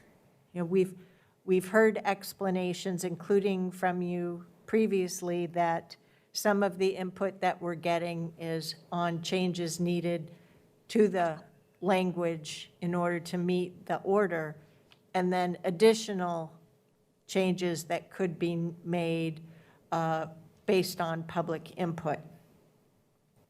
From my standpoint, I'm wondering if it's correct for me to understand that the enforcement order provides us with a floor of requirements that we need to meet. in order to satisfy the need for clear and objective standards. That is correct, and we have to, it's based on a state statute, so Yeah. we have to comply with the state statute. Okay, okay. So moving forward, I would like to see the Planning Commission have the opportunity for further deliberation on these staff proposed changes in order to, at a minimum, meet that floor. And I would expect that the Planning Commission would turn to County Council in consultation with our land use staff to make sure that that is clear. So I understand today that we have at least two options. One option is for us to make a motion to engross the current proposal that would allow the Planning Commission to continue their work. But if they choose to recommend the engrossment information to us, then we could act on it by the end of October. That's correct. The other option is that we engross it. The Planning Commission does their work as described, but by the end of October, we could, instead of choosing to adopt it, what was engrossed, we could choose, with input from them, to continue the work through to the next land use ordinance season in January or March, November election dependent. Of course, there's another set of options altogether, which is to not engross it, make changes, just carte blanche, continue it to next year and go from there. That's correct. And that's a whole myriad that I've not gone into. So it really comes down to a question of, does this board want to at least engross it today so that we can continue the process through the remainder of the month? So if I could just, your options there were good. Just for my clarification, I heard a couple of things in the testimonies there that intrigued me a little bit, so I'd like to follow up with those at another time. But today we approved the engrossment. In between now and the end of October, we still have opportunity for the Planning Commission to weigh in if they would make some recommendations, or if during that period of time we would like make some modifications as well. We still have opportunity to do that, right? Any additional changes beyond anything that you might direct today would push us into next year. But you do have options to make further changes to the ordinance. It just means that it pushes us into next calendar year. Okay. Yeah. So today is just a decision of, do we want to preclude all those other options? Right. So this latest slide And I would talks note, about the B versus the engrossment A. right, and I would just note, some of you haven't been on the board that long, so when we do an engrossment, we'll have an A engrossment, and then there could be additional engrossments, a B engrossment or a C engrossment. So you have the opportunity to make multiple modifications to the ordinance as we proceed. It just triggers additional notice requirements and some additional hearings through that process. So if we engross the recommendations today, the Planning Commission can continue its work. We can get the result of that and choose to either adopt the A engrossed ordinance or continue it to next year, or make changes and get a B engrossment and continue it to next year. So let me ask one more question on that. I'm starting to get this much more clear now. If the charter change passes, though, we could revisit this January 19, then how soon thereafter would we be passing that? So we would have 2 required public hearings. We could have one on January 19th. We could have one on, I believe it's January 26th. 6th, thank you. And the board could adopt at the conclusion of that second public hearing toward the end of January. Alternatively, if we start the process March 2nd, then our second hearing would be that March 23rd date. Oh, yeah, they're right there on the slide. Yeah, I And then adoption could occur as early as March 23rd. So if there was a taking, I'm sorry, let me just finish this yeah. off. If there was a taking, whatever you call it, charge or against us, at least those days would be significantly limited to the end of January if that were. Until it gets done. Could go much longer. Well, if we'd approve it though, then it would no longer be a taking, wouldn't it? Well, you have to pass the ordinance, which could have engrossments. I mean, we could be talking about a year from now. Okay. Where I'm at, and I'll just throw up, and if that's, for those who are viewing this and getting lost in what's very complex set of regulations, is that this board is faced with an enforcement order which amounts to a taking in the event that anyone wants to pursue it. And why I was asking the questions about how many owners, if there's 500 lots, if they were all owned by individuals, we have 500 claims against the county. And do I like the final ordinance? Of course not. Is there changes that we should make? Of course. We just don't have time to do it without getting into legal issues. So I personally am all for engrossing it, bringing it back for the 2 meetings. I'm not asking for any changes. The suits are going to be there, whatever we do. I mean, those who are feeling that we've somehow impeded their ability to use their property, they're going to be able to sue us for not allowing them to develop. Those who don't like the percentages or don't like other things are going to be able to sue, saying the ordinance didn't go far enough. So I'm all for middle ground, saying, let's engross it, let's get beyond the taking issue and deal with it in the spring and clean it up. So anyway, that's where I'm at.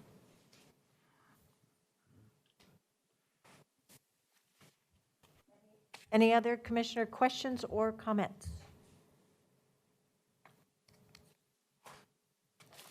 Does anyone need any more time to ponder next steps? What are the wishes of the commission with regard to this ordinance?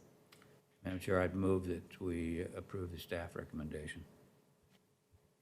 So the motion is to order the engrossment of the ordinance to include the changes described in the staff report and to continue the hearing to October 20th and 27th and direct our staff to prepare and mail notice of amendments consistent with the requirements of Title 10 of the county charter. And included all of that is the Planning Commission continuing its work during the month of October as well. Second. We have a motion and a second. Roll call, please. Well, we don't need a roll call, we're not adopting. Yeah. Correct, just need a voice vote. Oh, okay, so that's right, because it's a motion, it's not the actual ordinance. Phew, Correct. I thought I would get it right for a change. That's okay, at least we're doing it right. So, voice vote, all those in favor, please vote by saying aye. Aye. Any opposed? The motion carries unanimously 7-0. 5-0, Madam Chair. Oh, that's right, I'm still back on the Housing Authority of Washington County, 5-0. Kevin was voting, and it's not appropriate. Yeah.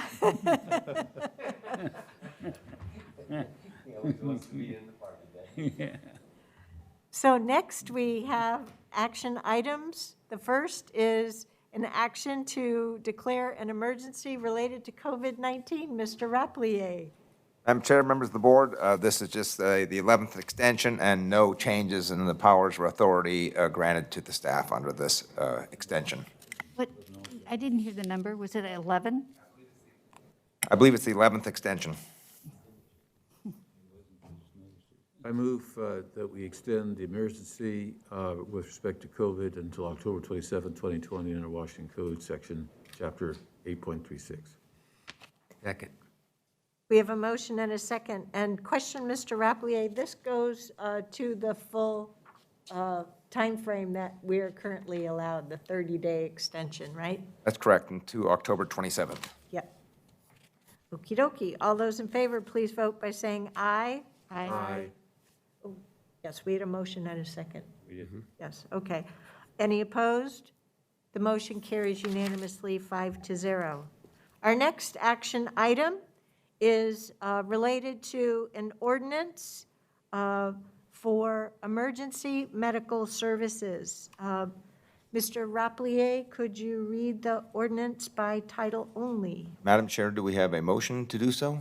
Oh. Madam Chair. All this process, just to do the simplest thing. We have a motion and a second to read the ordinance by title only. All those in favor, please vote by saying aye. Aye. Any opposed? Motion carries unanimously 5-0. Sorry, 12 years of not having to do that really catches up to me.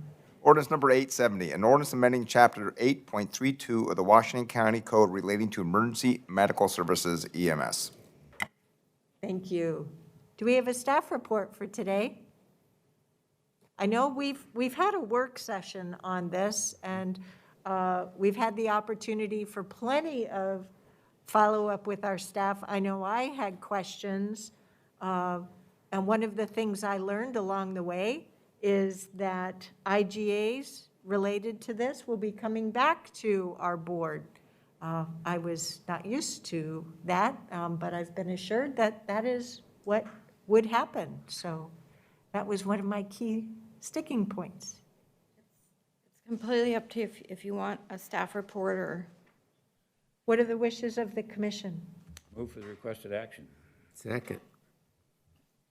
Are there any questions or comments from the board before we move forward on the vote? I would like Marnie to give a presentation outside after we're done. Oh. We have a motion and a second to continue to October 20th for the second reading and the first public hearing.